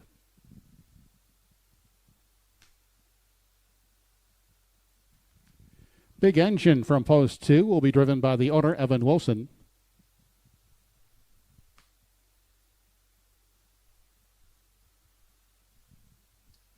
Robert Laughlin for Alan Jones with 3 Elm Grove Quest.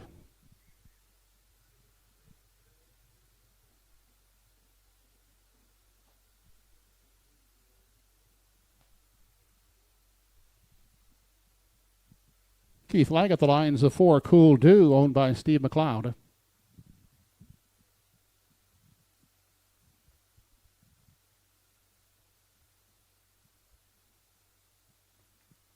Claire McDonald picks up the drive on number 5 Reggie's Game, owned by Donna Wilson.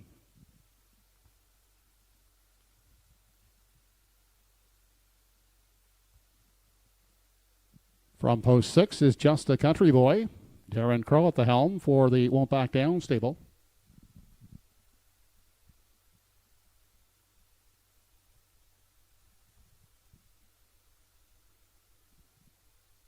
And Jeff Ellis will steer from post 7, No Money Honey, for owners Brody Ellis and Joshua Moore. A field of 7 for the 5th race. Exactly Tractor and Superfecta are the wagering features on the 5th race. You have 5 minutes to invest on the 5th.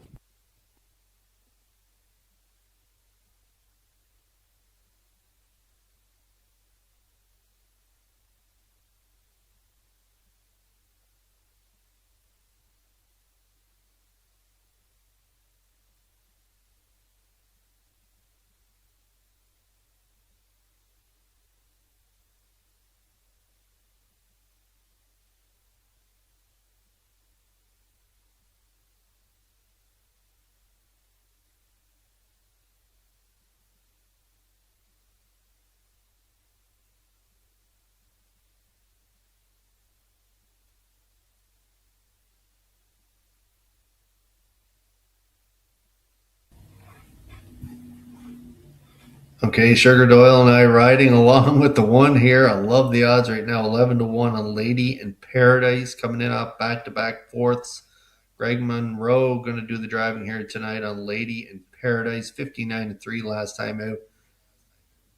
And that was at the 821 level. Similar level here tonight. Head post 7 in the debut for 2026 and a nice late rally in that one to grab 4th. And so moving inside here to the rail, she doesn't have a lot of gate speed, and so the rail is going to really help her get spotted a little closer to the action. So hopefully she can kind of trip out here and get the job done for us at 11 to 1.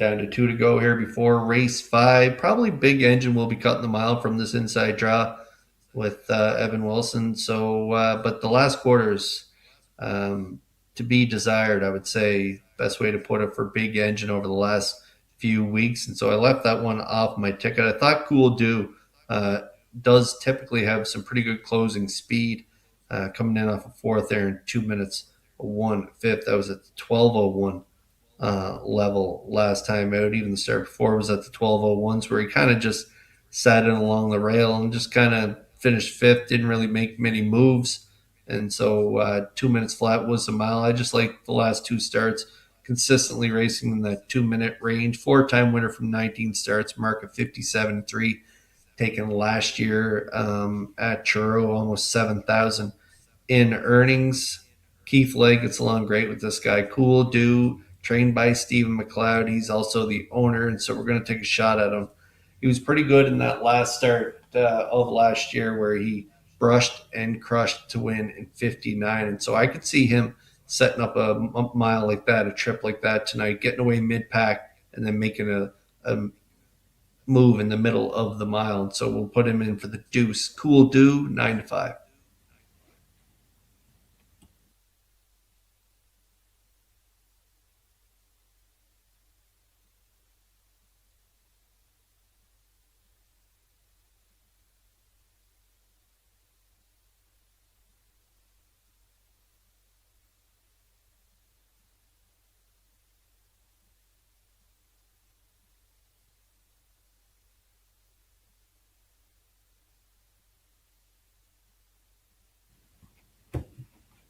This guy raced good in his first start back off the qualifier. I thought it was a real good effort. He had the identical pose. He had pose 6 on that day, 5th on the outside, and made that move in the middle portion of the mile. Ended up second, 59-4 to call sign Rooster. He was a distant second, but it was still a really good effort.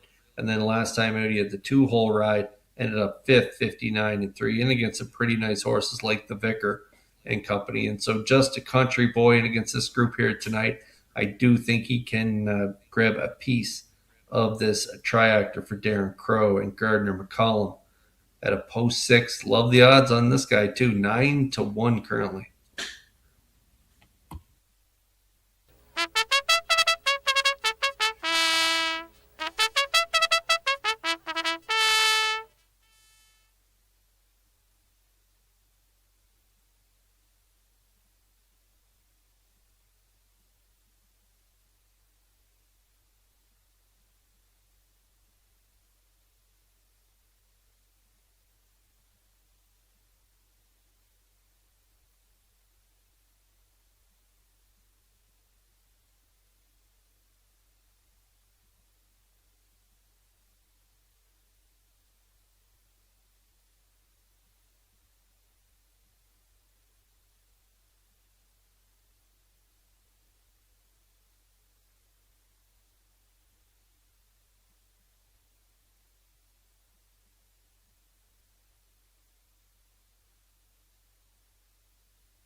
Fifth race entries beginning to move in behind the Home Hardware Building Center starting gate. It's post time.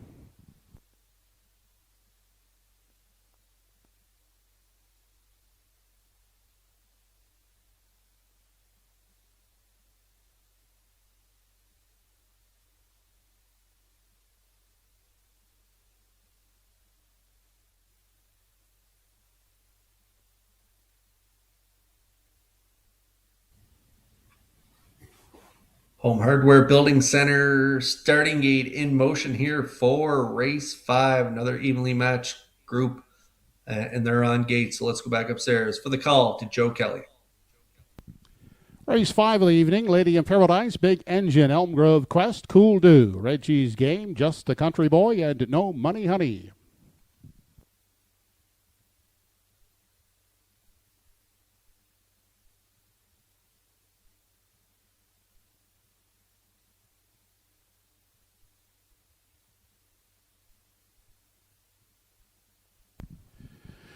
They're off and pacing. Big Engine springs off the wings of the gate to grab that early lead. On the outside, second is Just a Country Boy. Lady in Paradise on the inside gets away third, followed out in the 4 spot by Cool Do.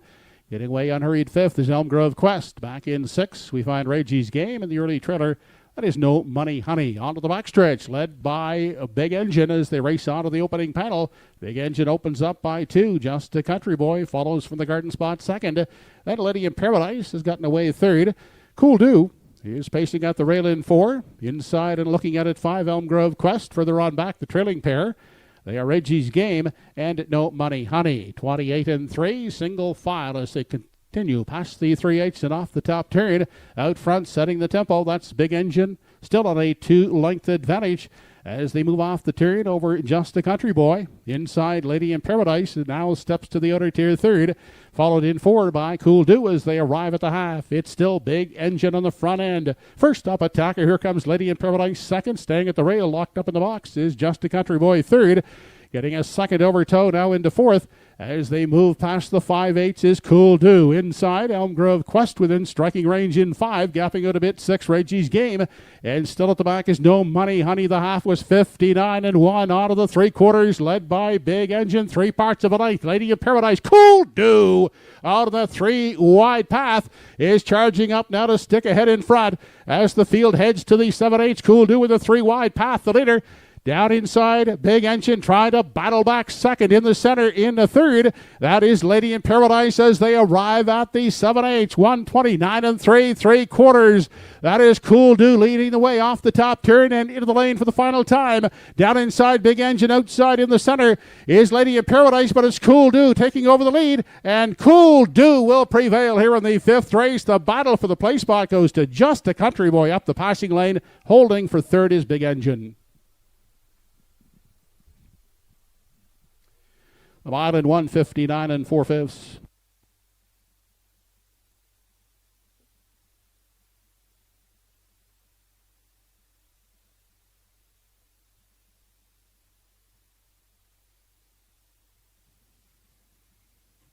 Oh, yeah, I just really like this horse. He always gives 110%. He tipped 3 wide there when Keith Legg had a dreamy second over trip there for him. And when he tipped him 3 wide up the backstretch off that half and 59 and 1 put up by Big Engine, he really responded and was hung 3 wide all the way around the last turn. And sometimes horses can throw in the towel when they're hung 3 wide around the final turn. But he kept on digging right to the wire. Keith Legg and Cool Do get it done here at 59 and 4. Nice effort. Up the inside, I believe, is Just a Country Boy and Crow up the rail there for the Deuce, but it's a show photo, no doubt about the winner. Cool Do keeps on grinding right to the wire, and he gets it done. The 6 is second, Just a Country Boy, and Big Engine hung around for third, so an excellent effort from Big Engine, who put up the early fractions here tonight. He raced much better this week, and so kudos to him to round out this top 3. 4, 6, 2 unofficially here in race number 5. We'll see Cool Do and Legg back in the winner's circle next.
Cool Do, the 5th race winner, now back in victory lane. He's a 9-year-old gelded son of So Surreal out of the Dragon Again Dam, Do It Again.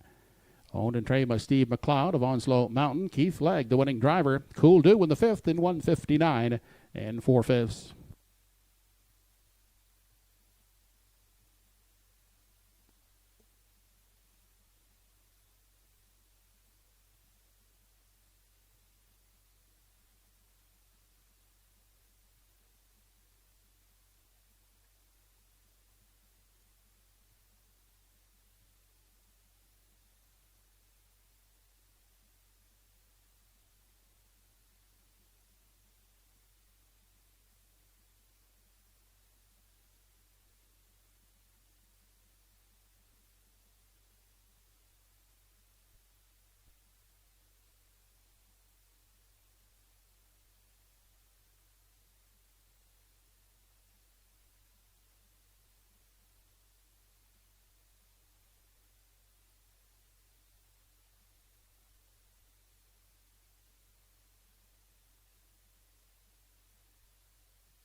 Fifth race is official. One Lady in Paradise was fourth. Two Big Engine finished third. Three Elm Grove Quest was fifth. Four Cool Do the winner. Five Reggie's Game 6. 6 Just a Country Boy second, and 7 No Money Honey was seventh. 28 and 3 for the quarter. The half 59 and 1. 3 quarters 129 and 3. And Cool Do winning in 159 and 4/5. Top down, your program is 435-1627.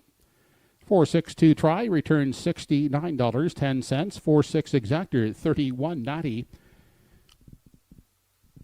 And the $1 superfecta, it returned $294.70.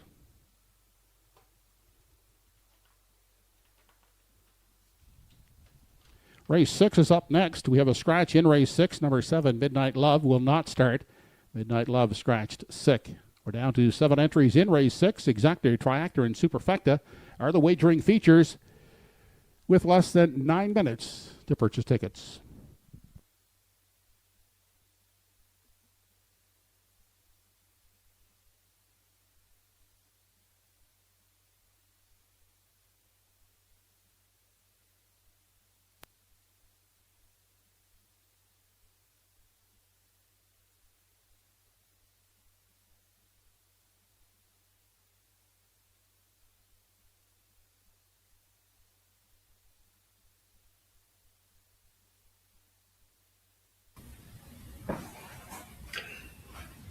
Excellent effort by Cool Do to win the 5th. On to race 6 we go. Follow along with everything happening at TruroRaceway by following us on Facebook, Instagram for race highlights, behind-the-scenes content, feature interviews, and upcoming event announcements. And there's a look at our selections for the upcoming 6th race, Maritime Harness News and Podcast. Scott Waddell, the man behind that, he looks a 5.38 in here. I'm going 3.51. Sugar Doyle looks a 5.31. Program selections 3.58. And just to note, the 7 is scratched. Scratch the 7 here in race 6.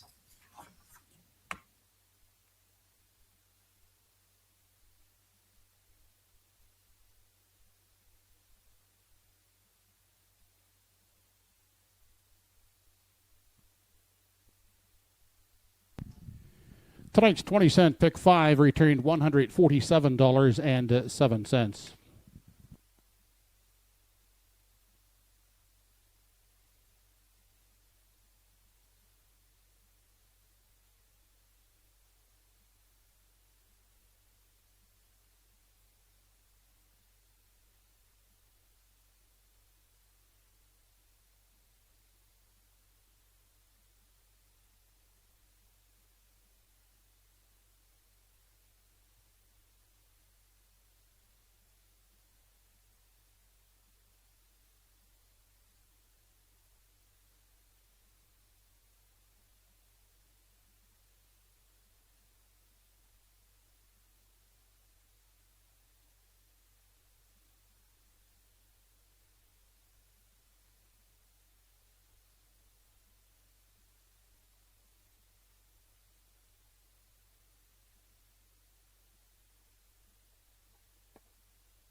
Horses on the track and on parade for tonight's 6th race.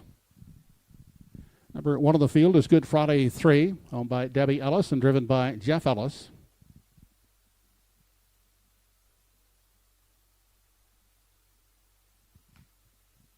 Keith Legg aboard the 2-entry Bet on Jessica for owner Mona Legg.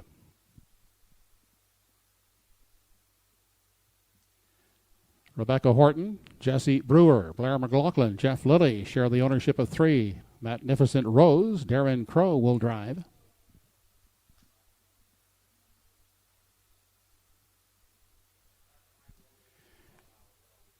Kerry Romeo will steer the 4-entry Top of Her Trade, owned by Corey and Eve Pickram.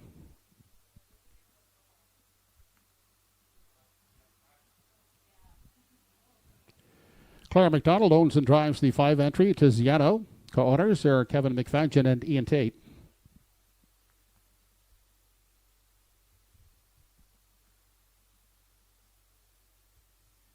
Bees Terrific from post 6 gets Kirk Paris for the CC Stables.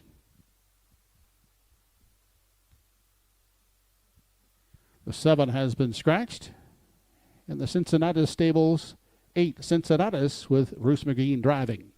A field of 7 for race 6, exactor try and super wagering. Post time is in 5 minutes.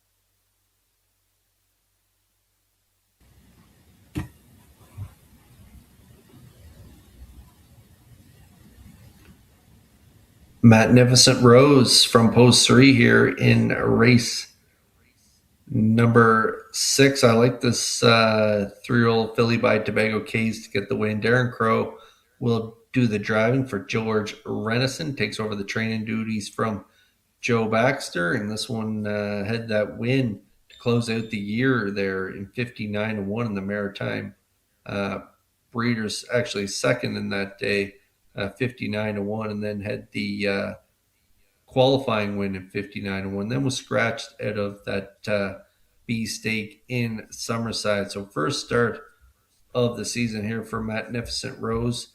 Again, George Renison taking over the training duties from Joe Baxter. Pretty good season last year, over 24,000 in earnings, 6 for 9 in the top 3. Had 2 wins, a mark of 58-1 taken last year. And so pretty nice looking filly on the track as well. And Darren Crow in the capable hands of Crow here. So I like her to get the win at 8-5.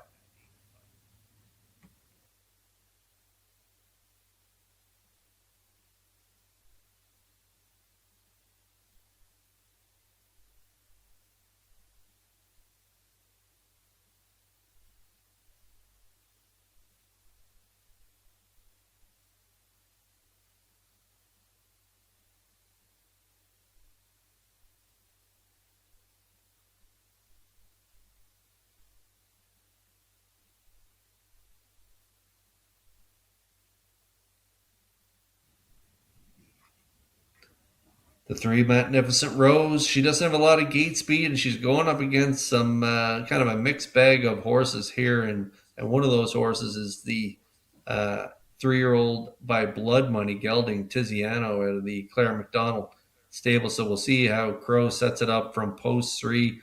Hopefully he gets away mid-pack and can kind of make that late move like she likes to do. And so that's why I like her on top. But Tiziano is another good option. This one had a good third place finish there, 201-1 back on May 29th. And again, that was a kind of a rainy, miserable night. So that was a pretty good effort for Tiziano in that first start off the qualifier. A nice qualifier of 2:03. Showed some good miles last year in the Brunswick Breeders. That was a real good closing effort there, 27-4 around that half-mile track in Woodstock. And so Tiziano definitely has the talent to get the win here. And Claire McDonald's no stranger to the winner's circle. Currently the choice right now at 9-5 on the board.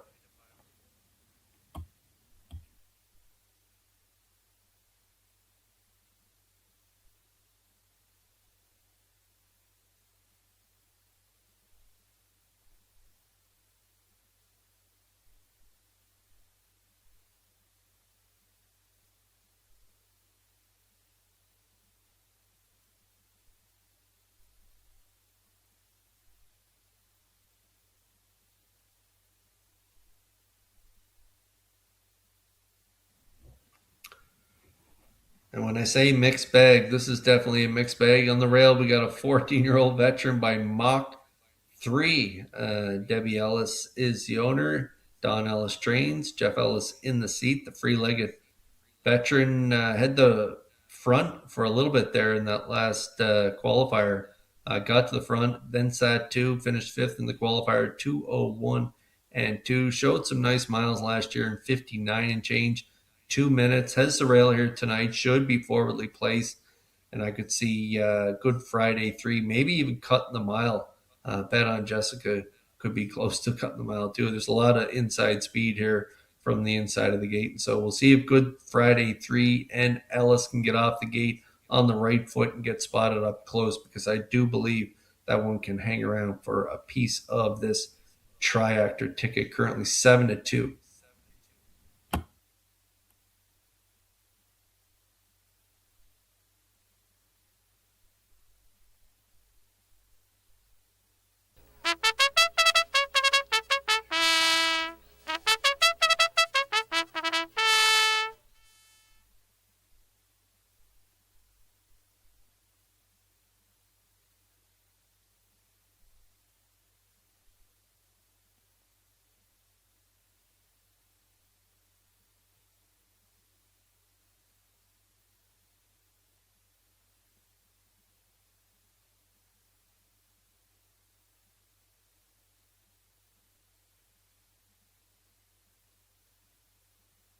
Home Hardware Building Center starting gate moves up into position for the 6th race. It's post time.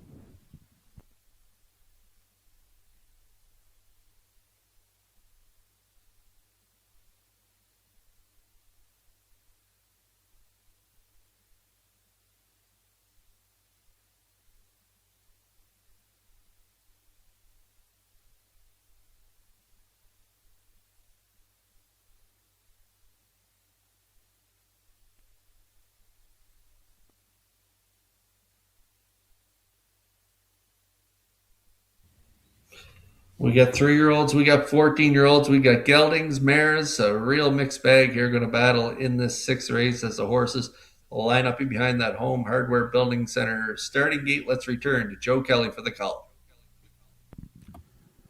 Race number 6 on the program has Good Friday 3. Bet on Jessica, Magnificent Rose. Top of her trade, Tiziano, Bees Terrific, and Cincinnatus.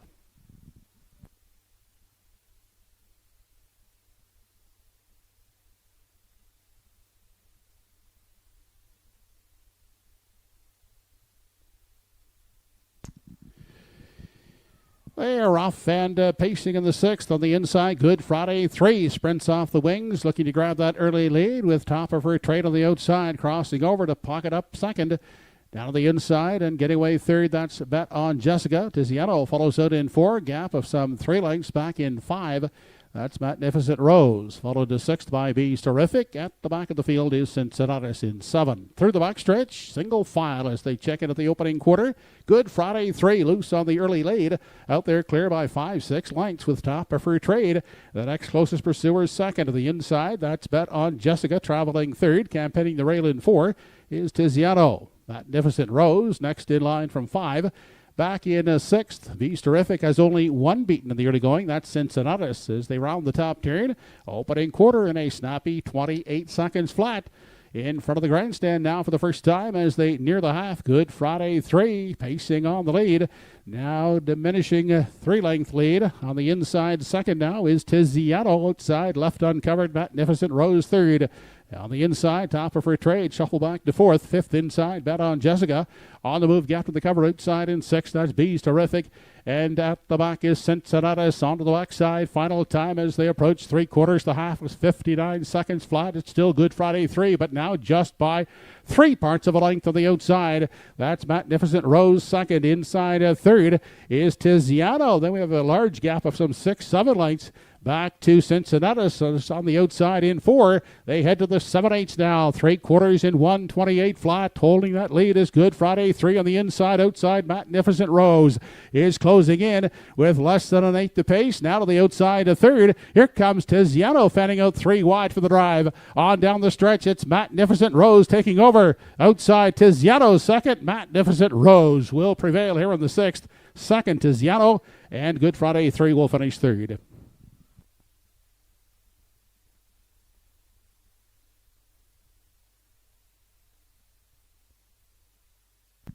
Mile in 1:59 flat.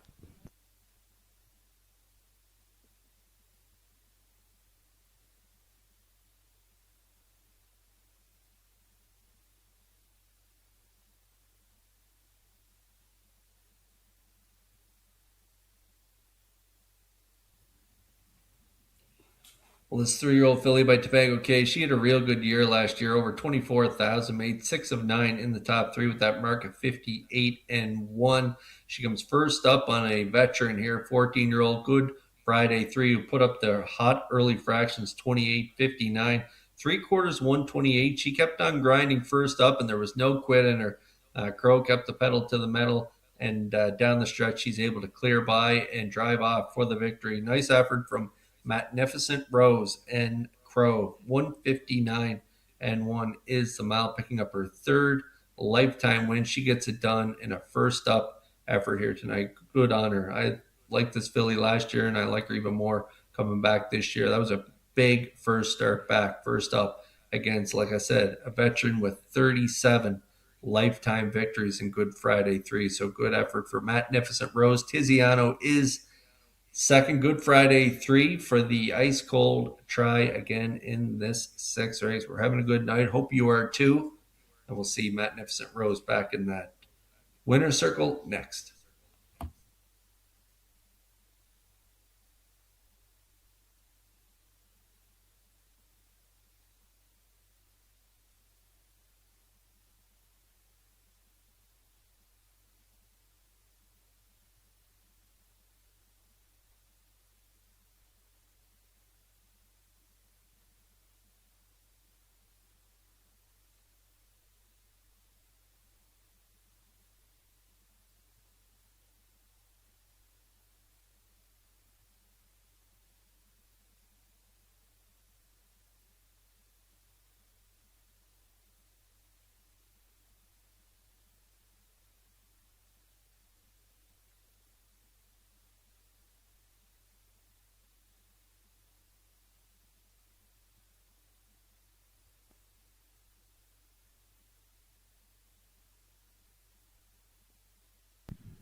Race 6 winner, Magnificent Rose, parading back into victory lane. She's a 3-year-old brown filly by Tobago K's out of the Matt Scooter Dam Matadors Rose, owned by Rebecca Horton, Jesse Brewer, Blair McLaughlin, and Jeff Lilly.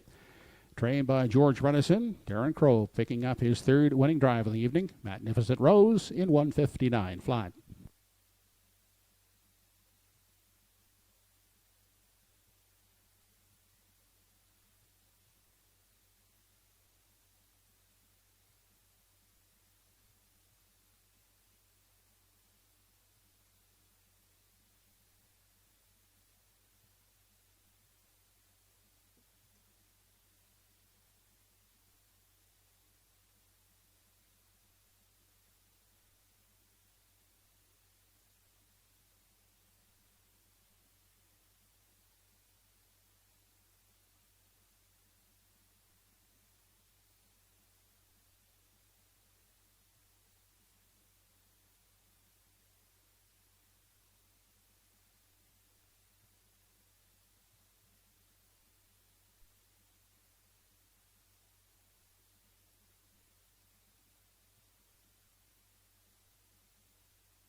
Here's the official rundown from race 6. Number 1, Good Friday 3, finished third. 2 bet on Jessica, 5th. 3, Magnificent Rose, the winner. 4, Top of Her Trade, 7. 5, Tiziano was second.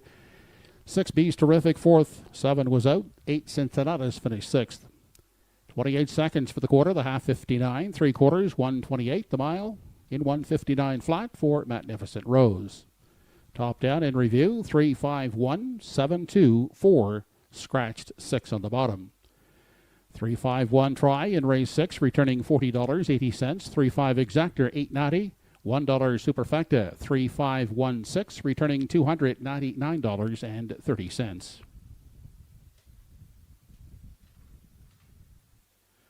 Looking ahead to the 7th race, bridle change on the 3 entries. Zendaya's Moonbeam, closed to open, hood with cups. 7 starters for race 7. Exactor, Triactor, and Superfecta wagering on the 7th. Post time is in less than 10 minutes.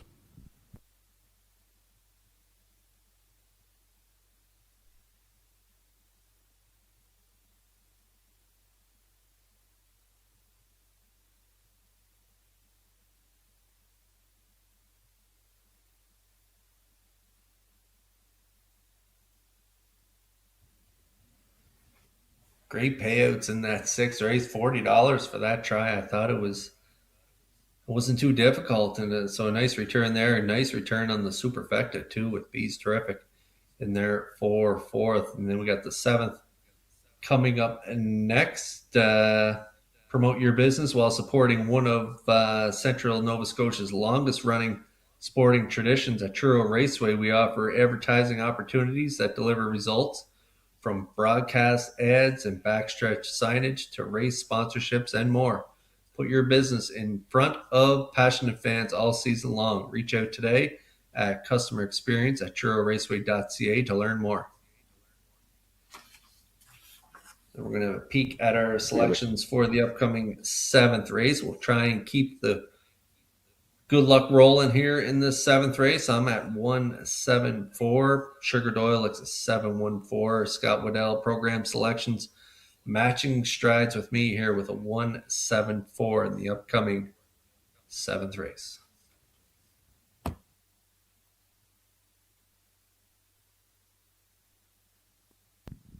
We have a corrected finish time for race 6. It now reads 1:58 flat. Corrected finish time for race 6, 1:58 flat.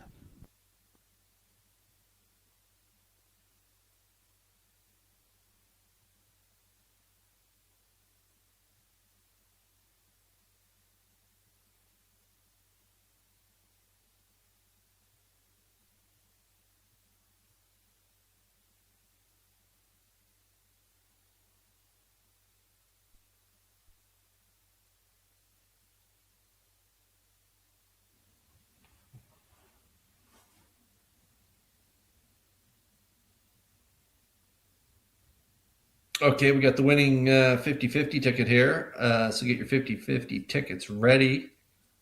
Here's the number, 762-561. The winning 50-50 number is 762-561, and it's good for $334. Good luck.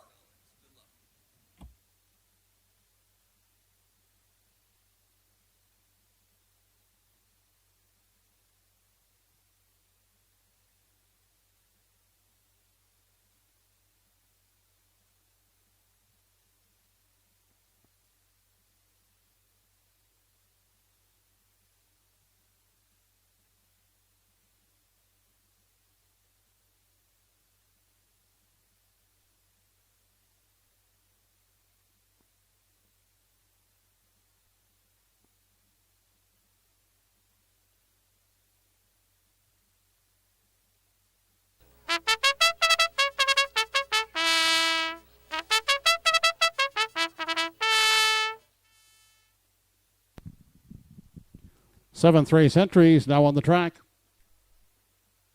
Number 1 is Salzburg Desi, owned by Greyland Farm and Joe Gamba. Darren Crow will drive.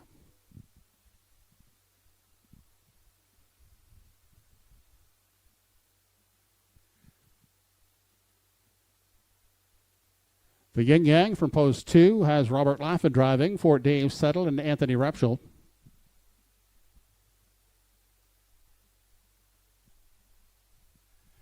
Carl Eisner owns and drives 3, Zendaya's Moonbeam.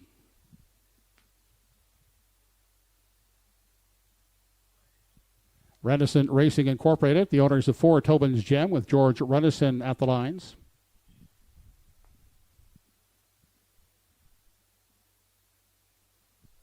Kenny Parker for Linda and Leslie Parker with 5, It's Up to You.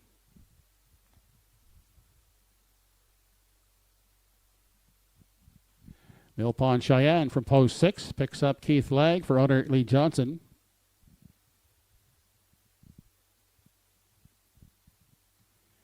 To round out the field from post 7, Darby's Fancy has Bernard McCollum in the driver's seat for Rebecca McKenzie and Sandra O'Donnell. A field of 7, full race 7, Exactor, Super, and Try Wagering. Post time is in 5 minutes.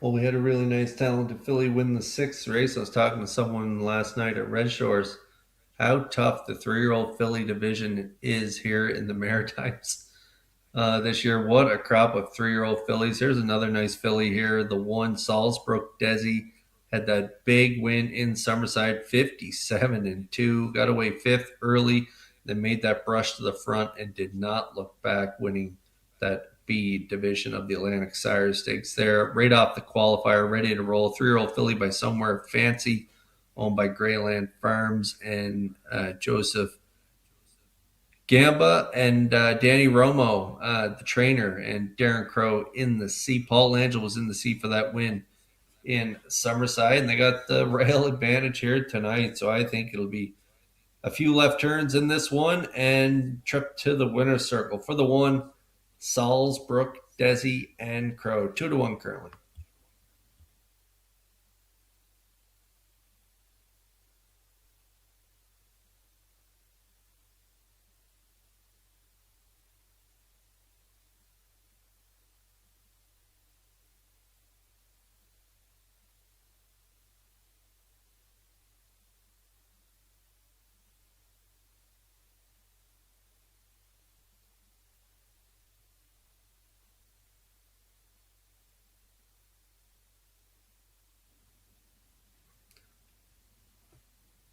Darby's Fancy, 3-year-old colt by Somewhere Fancy, and talking about colts and fillies and sires. My goodness, Somewhere Fancy. What a great first crop he had last year, and they're now sophomores this year, and they're looking good. There's one on the rail, the filly, and I've got a colt out in post 7, so they're Somewhere Fancies are coming from everywhere in this one. Darby's Fancy, a big win in an A stake in Summerside, had the perfect 2-hole ride.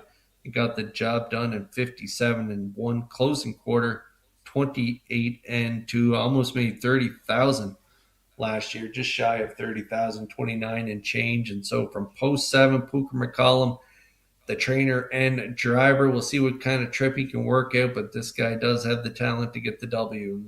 So we'll see if Pooker can trip him out to get that win. 2-1 currently if you like him.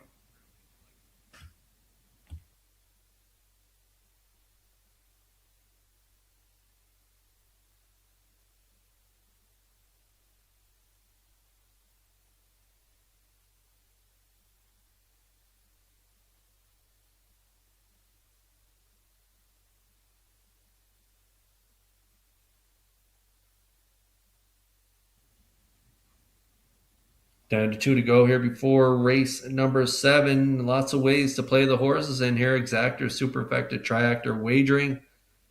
For the Triactor, I'm going to close it out with Tobin's Gem. Nice qualifier there, second by nose, 2 minutes 1/5, making his first start of his sophomore campaign. Good-looking son of Flame Proof. Hanover Renison Racing of Truro is the owner. George trains and drives. 3-time winner from 6 starts last year. Banked over 18,000. So Tobin's Gem definitely has the talent to get the win. Take a look at that win mark last year, 56-4.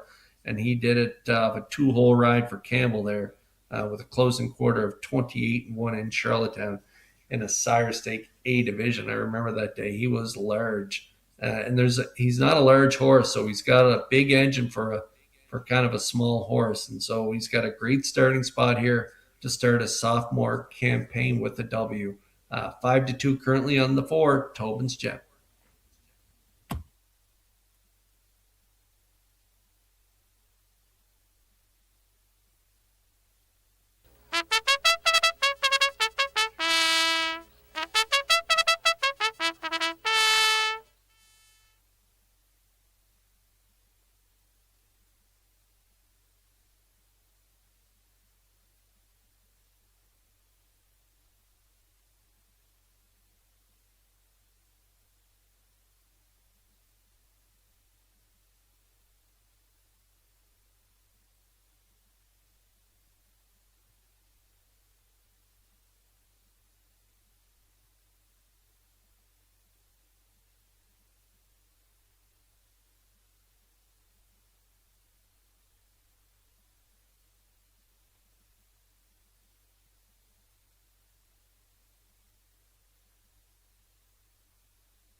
Starter has called the entries in behind the Home Hardware Building Center starting gate. It's post time for the 7th.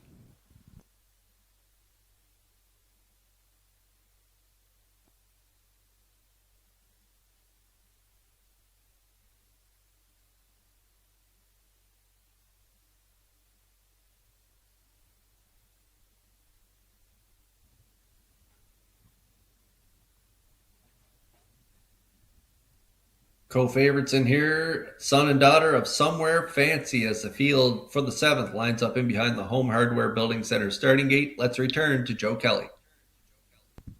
7th race on the program has Salzburg Desi, the Yin Yang, Zendaya's Moonbeam, Tobin's Gem, It's Up to You, Mill Pond Cheyenne, and Darby's Fancy.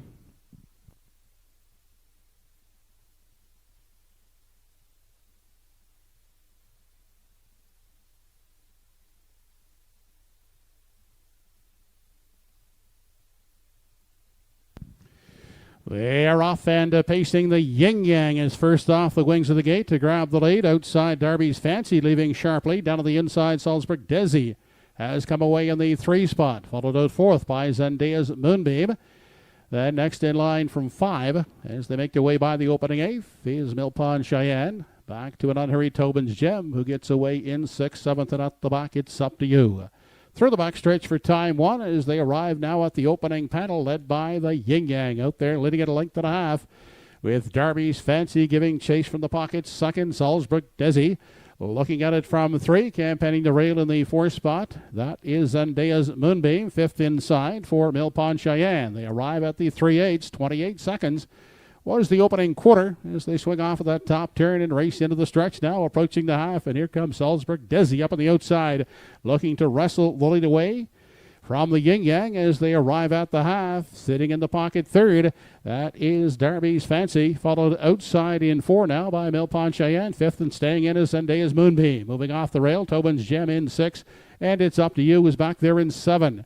57-4 was the half, and Salzburg Desi has taken charge as they race on to the 3/4 mile mark. Now attacking second as they race down the backstretch for the final time is Darby's Fancy. Up into contention, Mill Pond Cheyenne is now 3rd. Tobin's Gem flying on the outside has hit his best stride from 4. They race now to the 7/8, and they're stacking up 3 high. Onto the turn they head, and in the center, that is Darby's Fancy to stick a neck in front. Tobin's Gem advancing 3 wide now. 2nd down inside, Salzburg Desi backing off 3rd. Outside 4th, Mill Pond Cheyenne. Off the turn, 127 4 3/4. Down the stretch they come, and Tobin's Gem and Darby's Fancy battling it on through the lane. Darby's Fancy, Tobin's Gem. Darby's Fancy will win it. Tight for second. Tobin's Gem trying to hold off Mill Pond Cheyenne. Mile at 157.4.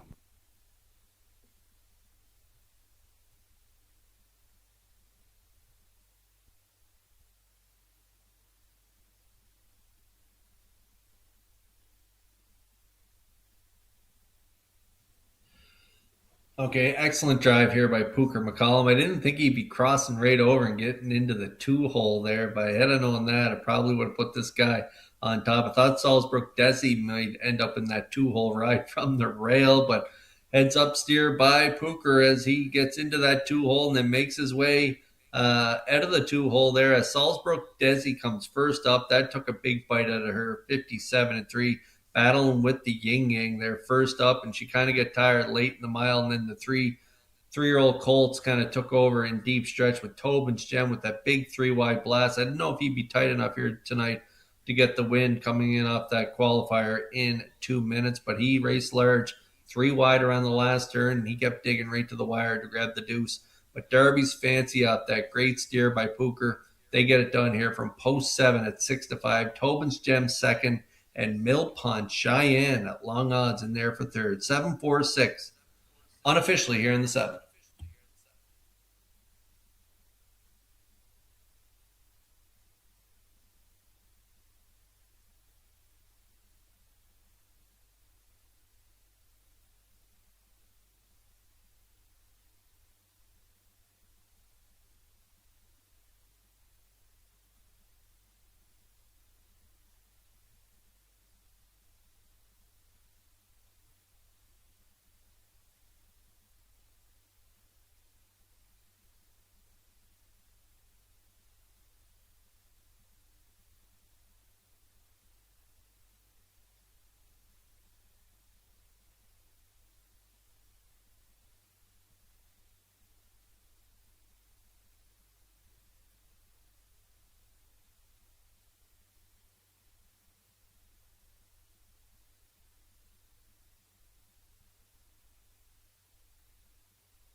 Seventh race winner, now back in victory lane. Number 7, Darby's Fancy. 3-year-old Bay Colt by Somewhere Fancy out of the Real Desire Dam. Darby's Destiny. He's owned by Rebecca McKenzie and Sandra O'Donnell. That's a training and driving double this evening for Bernard McCollum. Darby's Fancy in 157.4.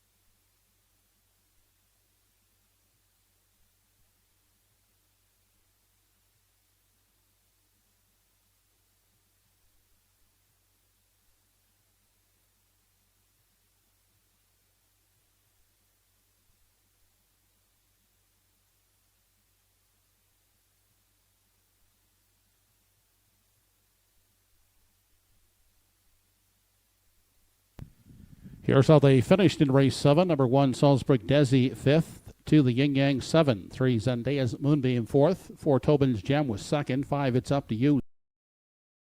Cheyenne 3rd, and 7, Darby's Fancy the winner. 28 seconds, the quarter, half 57.4. 3 quarters, 127.4. And the mile for Darby's Fancy, 157 and 4/5. Top down, your program should read 5742631. 746 try in race 7, 101.50. 74 exactor, 1710. $1 superfecta, 7463, 300, 110.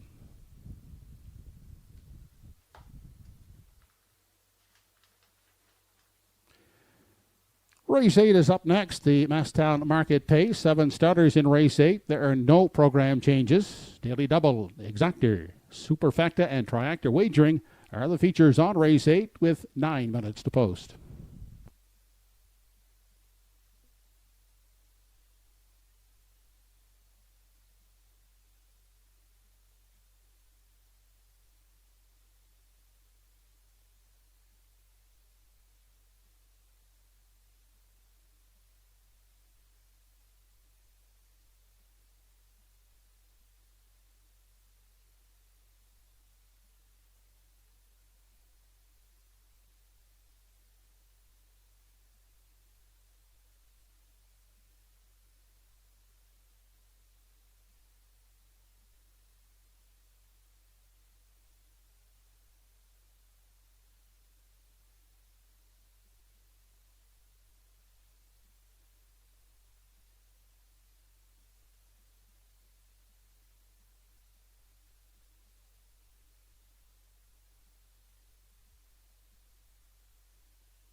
Okay, 8 away from the feature as we take a look at that Maritime Harness Racing news and podcast paddock cam. Looks like I'm going it alone here. I'm going to take the repeat winner, hopefully, like a glove. He was a winner last time out in the off-track 58 from the rail. I say, why not? Why can't he do it again? He's got the rail again here tonight. So we'll take a shot at like a glove at going for the repeat right now at 6-1. I like the 6 income approach. I just think he's overdue for a win. He just keeps getting better and better every week. His first start back, second by nose, 57-1, and he was firing home last time out, 28-4 on the off track. A little further to go, maybe he would have gave like a glove a shot, but income approach did rally late, so I do like him for the deuce, and I like the 2. The third, Sugar Doyle going 6-4-2, Scott Waddell 2-4-6 program selections, 3-4-6 in the feature here. The Masstown Market Pace.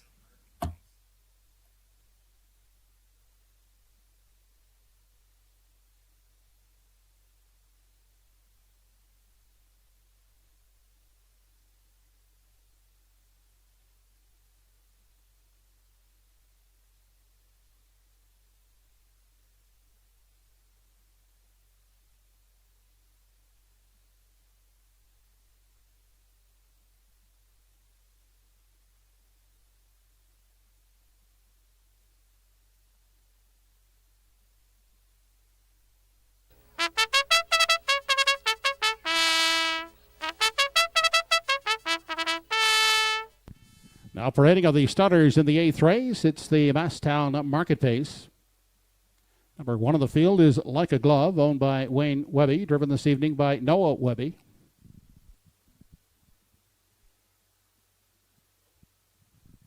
Ryder Matthews Redison in charge of the 2-entry American Risk, owned by Risky Biz Group.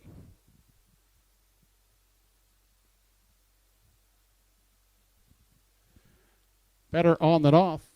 From post to 3, owned by Danny Romo and driven by Ernie Laffin.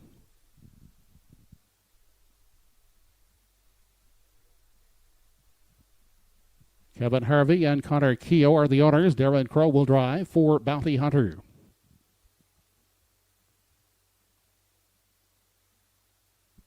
Claire McDonald catch drives the 5 Bronx Drifter for owner Dr. Jim Shive.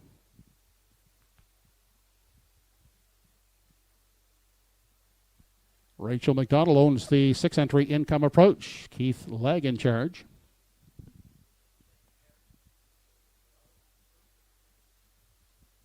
Rounding out the field, the 7-entry The Sports Desk, owned by Tammy McKay and driven by Emmons McKay. A field of 7 for the 8th race. The Masstown Market Pace, Daily Double, Exactor, Triactor, and Superfecta Wagering on race 8. Post time is in 5 minutes.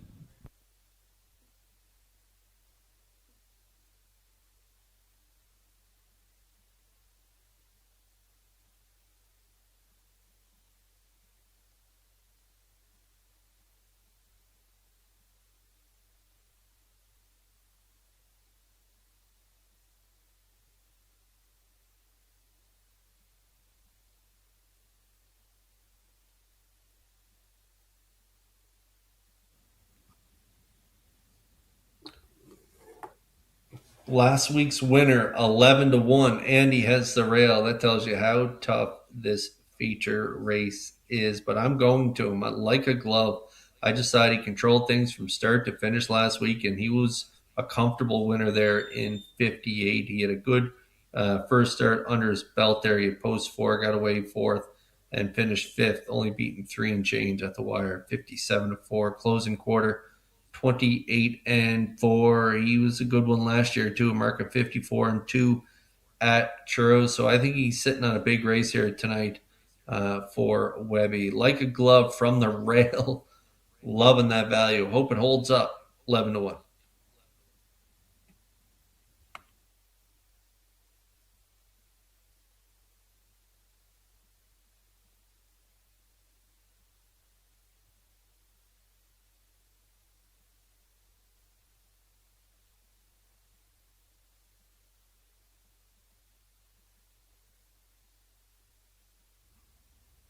This guy's raced tremendous since coming back off the qualifier. Second by a nose his first start back, and then second again last week.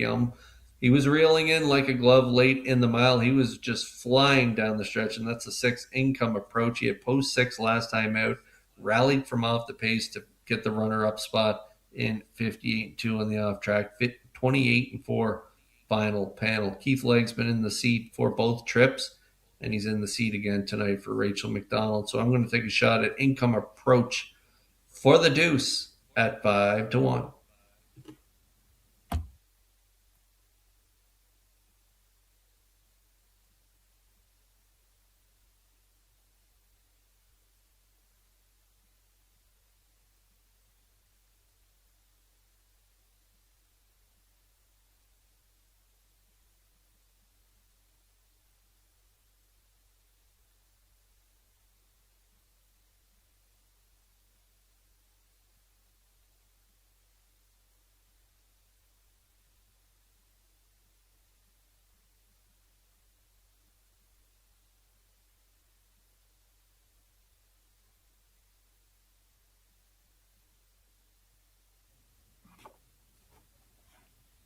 All right, down to 2 to go here in race 8. Our feature of the night, the Masstown Market Pace. I'm going to close out my try with the 2 American Risk. You know, the old saying, Father Time is undefeated. Well, nobody told American Risk that. He's now 10 years old, still coming out swinging every week. He was a winner in Inverness last time out in the winners overclass, 2 minutes and change, 27-2 final quarter. He achieved fractions early, but he really flew home. And even last year, he had 10 wins from 27 starts. Just incredible. 53-2 record last year, a little over 17,000 made. 22 of 27 in the top 3. And so Ryder Renison, he's got a live mount here aboard the George Renison trainee American Risk. He's looking for his 54th career victory. Could get it here tonight from this inside draw. He's currently the favorite at 4-5.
The number 7 entry, the sports desk, returning to the paddock for repair of a flat tire. Okay, minor delay in our feature here tonight. The sports desk getting that flat tire repaired. In tall task for that one. Very tough assignment for the sports desk out there in post 7 coming in off the qualifier, but a lot of talent inside of him. Income approach, again, coming in off back-to-back seconds, has a real good shot in here at 6. And when Bronx Drifter has hit the board there in his first start back 57-2, and then first up last time out, ended up fading to 4th, but a good effort for Bronx Drifter last time out. You're getting 7-1, 7-2 on the 4 Bounty Hunter, coming in off that workout there of 58-3. Darren Crow drives, and this guy's a very speedy animal. I remember him racing under the care of Kenny Arsenault here on the island. Bounty Hunter was just an incredible horse. And he had that mark of 55-4 last year in Charlottetown. But he was only lightly raced last year, 10 starts, and so we'll see how he does here in his first start back. Better on than off. Ernie Laffin coming in off a win and a third. Definitely has a good shot in here at 7-1. American Risk, if he can make front and control things like he did last week in Inverness, definitely going to be tough to beat. But I'm banking on Like a Glove pushing out from the rail and guarding the rail and hopefully cutting the mile here tonight for me. Much shorter odds now, 7-2 on Like a Glove. We're getting close here in the feature.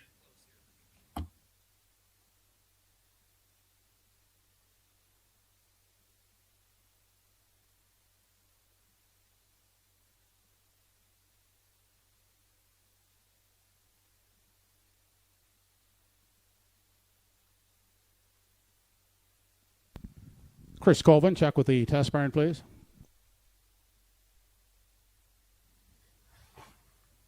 Congrats to our 50-50 winner, Nick Fleming. Nick Fleming takes home the $334 in the 50-50 tonight. Congratulations.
All right, still under delay there. Thank you for your patience here tonight. We got a flat tire repair on the 7, the sports desk here in our feature race, Masstown Market.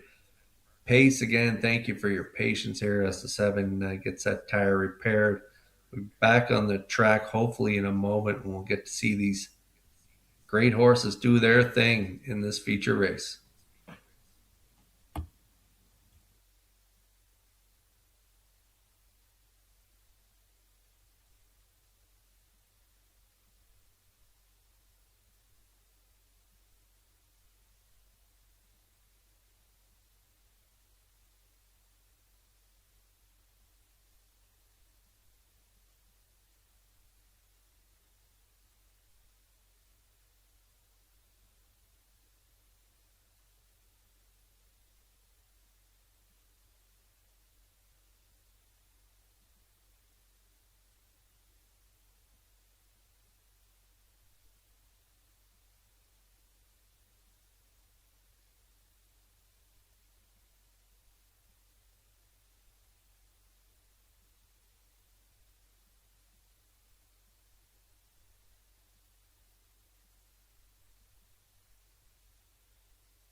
Home Hardware Building Center starting gate moves up into position for the 8th race. It's post time.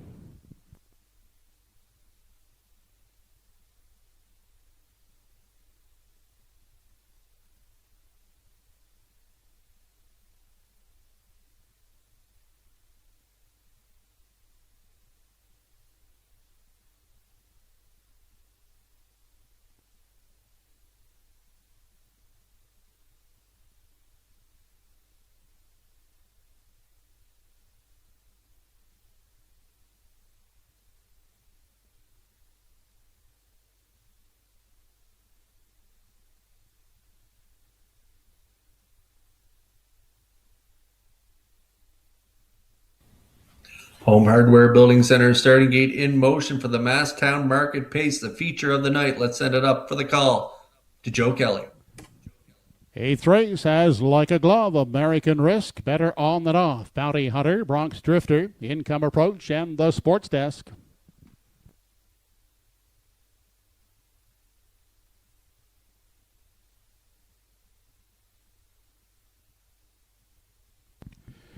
They're off and pacing. American Risk is first off the wings of the gate, looking to grab that early lead Like a Glove down to the inside. Gets away in a second on the inside, settling third. That is Better On Than Off. Bounty Hunter grabbing a seat fourth. Next in line, Bronx Drifter is away in 5. That Income Approach is the 6th one down the backstretch. The Sports Desk is sitting at the back in 7. Through the backstretch with seating arrangements complete, out front the leader. As they check in at the opening panel is American Risk out there, a length and a quarter on the pocket, sitting Like a Glove with Better On Than Off. Racing along in 3, gap of 3. Back to Bounty Hunter traveling 4th. Then 5th is Bronx Drifter, followed by Income Approach and the Sports Desk.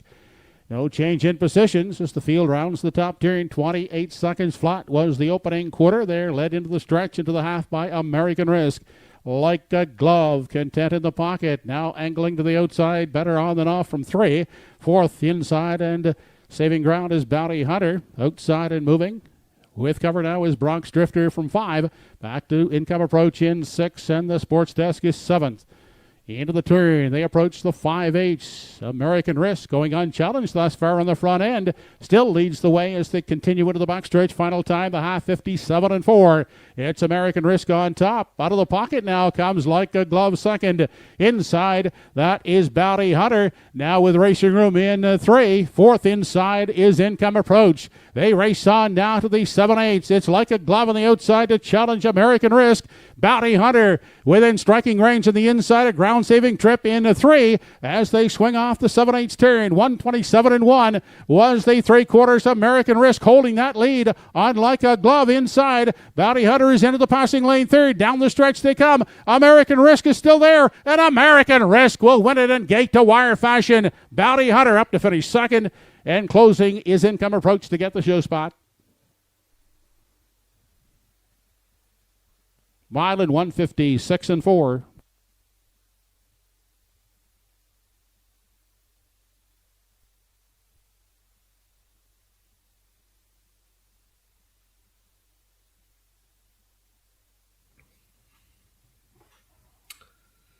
Okay, my gamble didn't pay off. Like a Glove couldn't hold on to the front there off the gate. American Risk just a little too quick. He's got that great early gate speed. He's able to cross over and get to the lead. And then it was game over from there. Well rated on the front end by Renison. He goes gate to wire on top as he goes back to back. Time of the mile 156-4. Up the inside, Bounty Hunter in his first start back. I thought he raced super here for Crow. He was looking for room at the wire. Look for him next week because he will be raring to go off that ground-saving mile there tonight. And closing up the inside as well. Income Approach again, closing well on the end of it. He's going to round out the top 3. So it's 2, 4, 6 unofficially here in our Masstown Market Pace feature.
Masstown Market Pace winner, American Risk. Now back into victory lane. 10-year-old Big Ellet son of American Ideal. The Art Major Dam Kissing Bandit, owned by Risky Biz Group of Truro. He's trained by George Renison and driven by Ryder Matthews Renison. Wire-to-wire victory for American Risk in tonight's feature. The mile, 156 4/5.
Here is the complete rundown from the 8th race. Number 1, Like a Glove, was 4th. 2, American Risk, the winner. 3, Better On Than Off, finished 7th. 4, Bounty Hunter was 2nd. 5, Bronx Drifter, 5th.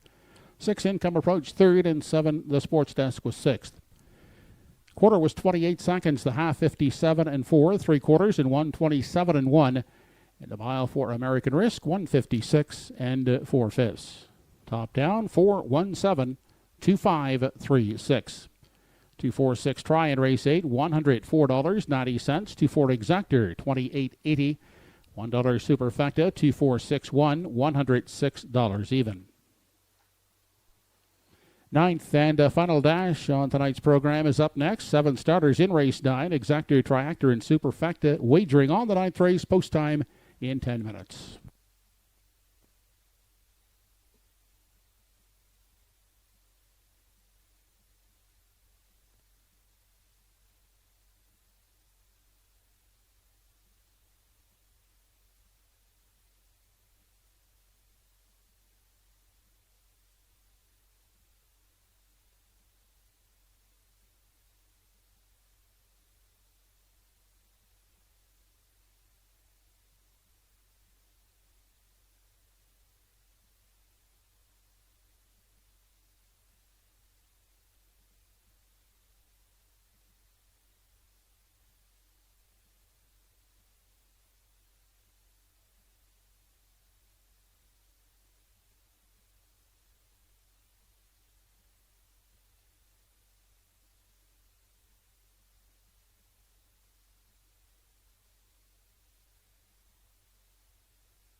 Okay, 7 away from the 9th. Congratulations to the connections of American Risk.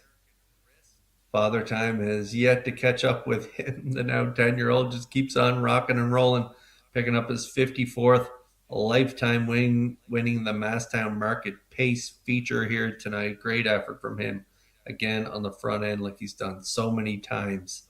And so we turn the page to race 9 again, 7 away from post time as we look at the Maritime harness racing news and podcast paddock cam.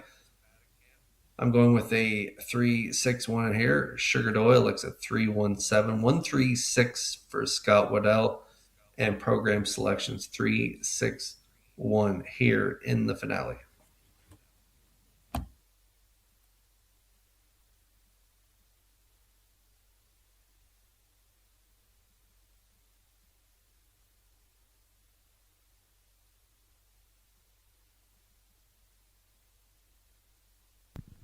We have a late driver change to announce in the upcoming 9th race. Number 1, Brumby, will now be driven by Noah Webby. Please note, late driver change in the upcoming 9th. Noah Webby to drive 1, Brumby.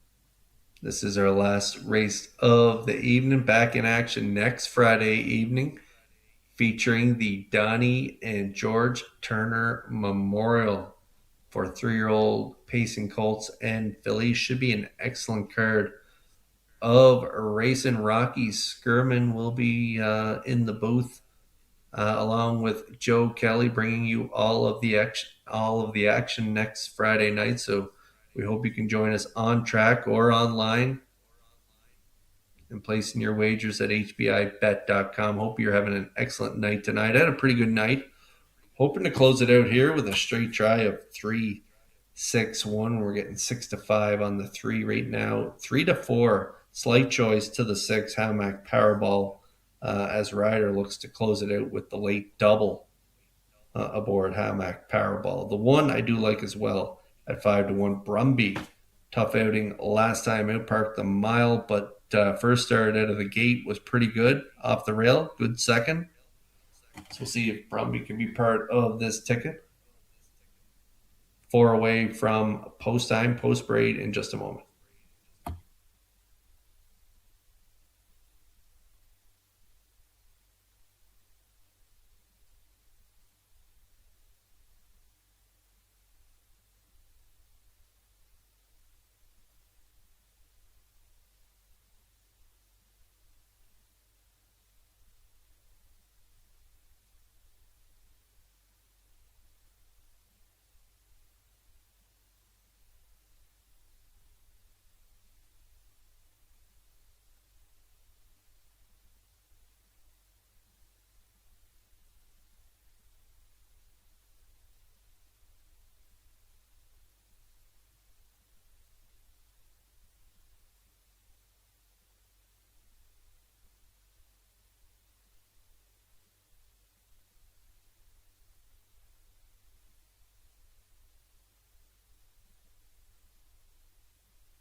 Horses on the track and on parade for the 9th and final of the evening. From post 1 is Brumby, owned by Tammy McKay. Note the driver change here to Noah Webby.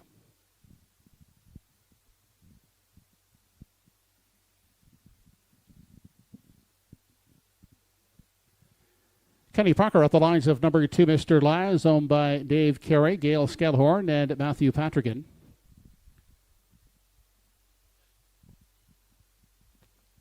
Crime Boss from post to 3 has Greg Monroe in charge for Ron Garland.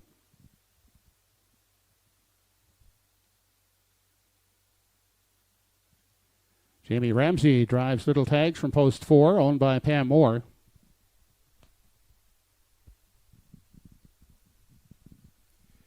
Steve McLeod and Keith Legg, the owners of 5, play due with Keith driving.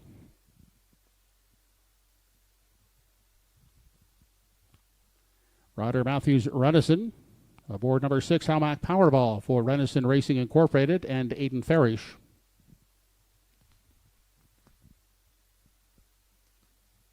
Rounding out the field from post 7 is Atlas Marigold with Carl Eisner aboard for Won't Back Down Stable. A field of 7 for the 9th and final. Exactor try and super wagering on race 9. Note the driver change on 1 Brumby to Noah Webby. Post time for the 9th in 1 minute.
Okay, excellent, entertaining evening of harness racing.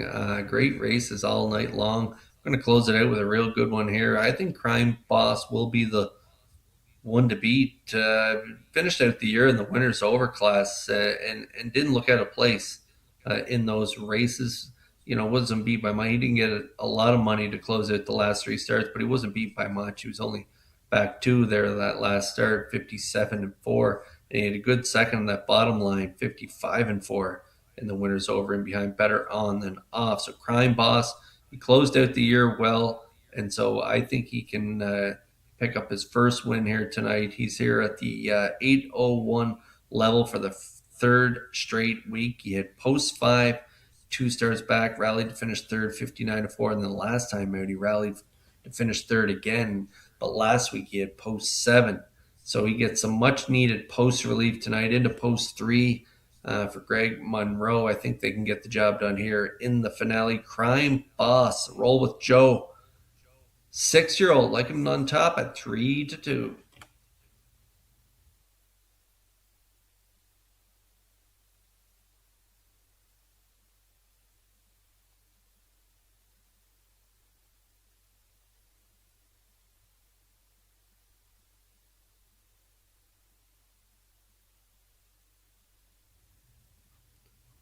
George Renison batting 350 as a trainer.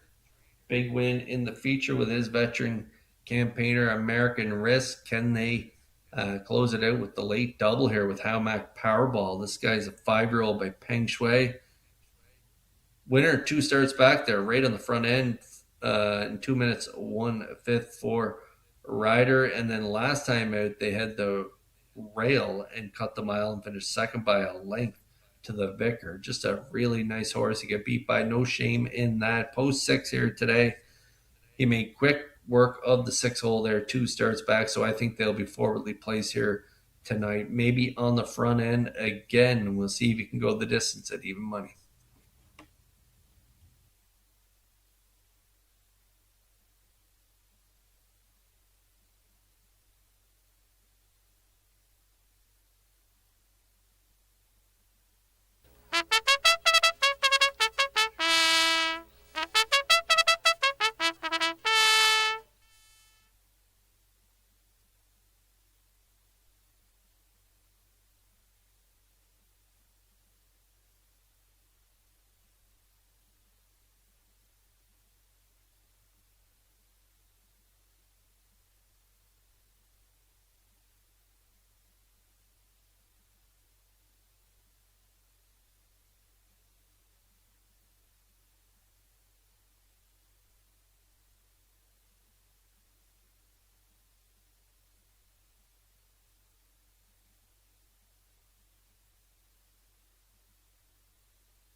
Okay, we're getting close here in the ninth. Brumby rounds out my triactor. I think Noah Webby's got a live mount here. I think he can grab the top three, hit the top three in his first start back for Tammy in 2:01 and 2. And then last time out, he had a real rough outing, parked the distance, parked the entire mile. He was second on the outside, then first on the outside off a big half and 58 and change. So he had a license to get tired on the end of it. But rail control here tonight, should get another tidy steer. Like he did 2 starts back, and so I could see him rounding out the try here at 3-1.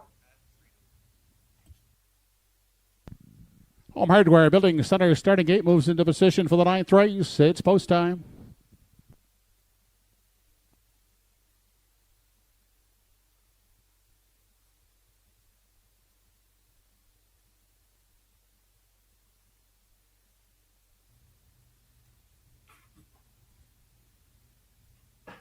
Home Hardware Building Center starting gate in motion. It's on the backstretch. It's collecting the field. It's time for the finale. And so one more time, we'll send it up to Joe Kelly for the call. Ninth and final has Brumby, Mr. Laz, Crime Boss, Little Tags, Play Do, Howmack Powerball, and Atlas Marigold.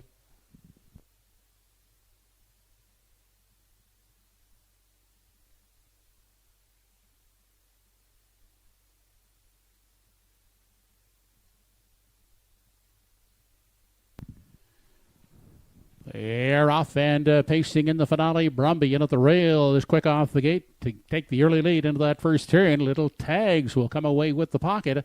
And Crime Boss settles for third up on the outside in 4 as they make their way by the opening 8th and race into the backstretch for the first time is Play-Doh. They continue on through the backstretch, headed to the opening quarter. Out front, Brumby is showing the way. Little Tags in for the pocket. Journey second. And out the rail, looking at it from 3, that is Crime Boss. Followed fourth inside as they make their way onto the 3/8 by Mr. Laz. Parked out in 5. As they continue around that turn is Play-Doh. Then we go back to Atlas Marigold, and sitting at the back of the field is Howmack Powerball. 29 and 2 was the quarter. They move off the turn and travel into the stretch now as they approach the half. Out front, the leader. And continuing on the front end is Brumby. Out there a length and a quarter. Little Tags with the golden trip second. There goes Crime Boss stepping out first over from 3. That will provide cover to Mr. Lies in 4. Saving ground on the inside in 5. That is Atlas Marigold. Then back 6th inside as they continue on to the backstretch to Play-Doh has found the rail. And to the outside for the back goes Howmack Powerball. Halfway home in a minute flat on their way to 3/4. And they're still in pursuit of Brumby out there, a length and a half. Crime Boss is trying it first up, moving into second now. Inside Little Tags is locked up in the pocket third. Getting a second over toe into contention. Fourth is Mr. Laz, 5th inside. Atlas Marigold is saving ground, moves up into 4th now. 3 wide in 5 is Howmack Powerball, but they're all still chasing Brumby. 1:30 was the 3/4. Brumby leads them off the top turn, outside second.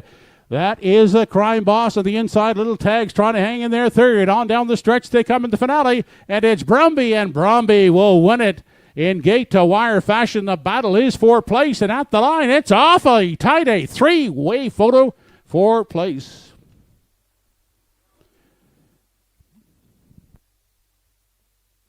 Mile in 1:59 and 2/5.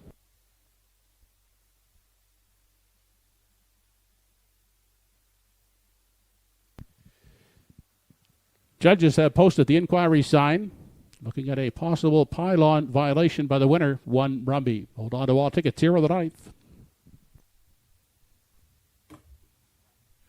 Okay, hold on to all tickets here. As Joe just announced, we got an inquiry on the winner. Brumby from the rail, Noah Webby. Put this guy right on the front after getting roughed up, parked the route last time out. Tonight with the rail, he called all the shots on the front. Half in a minute, 3/4, 1:30. He turned them all away. And he gets the job done in 1:59 and 2 as Brumby closes down Truro with an impressive victory. But hold on to all tickets as the inquiry is possible pylon violation on the 1 Brumby. So again, hold on to all tickets here in the finale.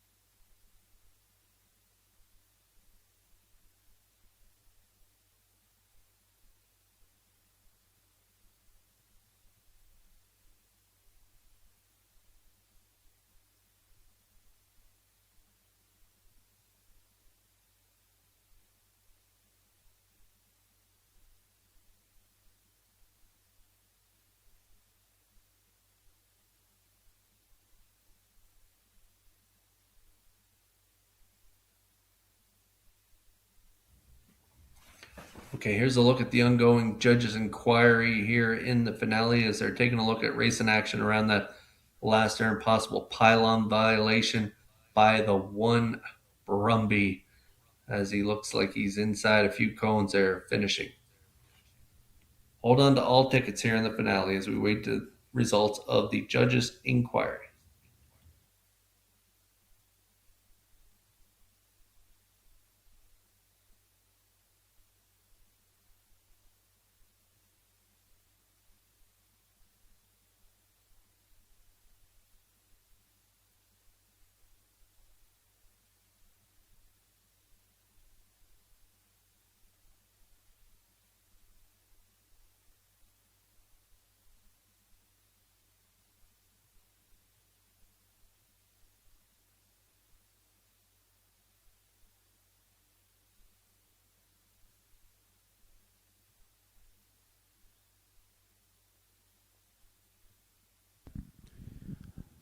Judges are also checking the fourth place finisher here, number 4, Little Tags, for a possible pylon violation on the final turn.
As a result of the first inquiry here in the 9th race, judges have determined that number 1, Brumby, did go inside of 4 consecutive pylons at the top of the stretch, therefore finished first, but will be placed 7th for the pylon violation. Judges still looking at the second inquiry here, for Little Tags for a possible pylon violation, also on that last turn.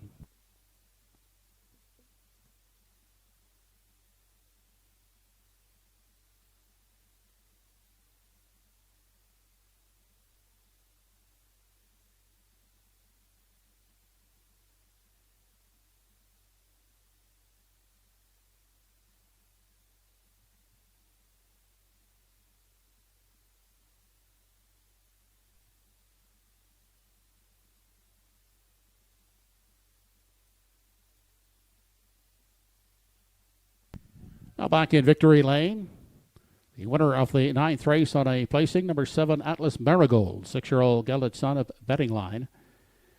Up by the Wumpach Down Stable of North River, trained by Gardner McCollum and driven to victory this evening by Carl Eisner. There will be a corrected time for the mile here in the 9th.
As a result of the second inquiry on 4 little tags, they did determine that he did go inside 3 consecutive pylons at the top of the stretch. Little tags was 4th, placed 3rd, and then placed 7th for that pylon violation.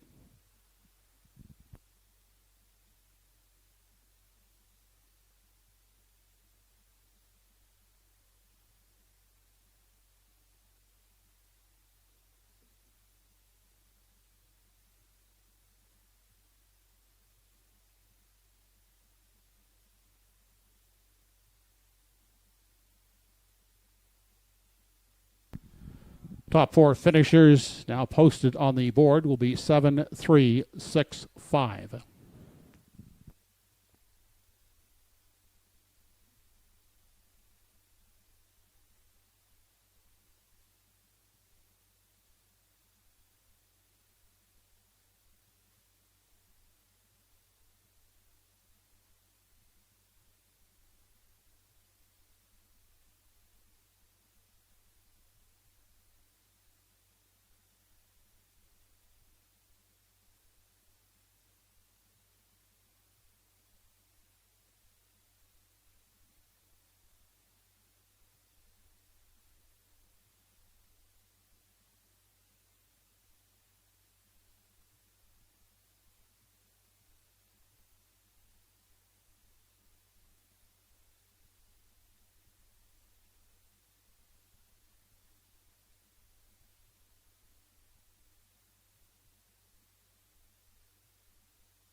Hardik, please call the stand.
Here is the rundown from the 9th race. Number 1, Brumby, finished first, placed 7th.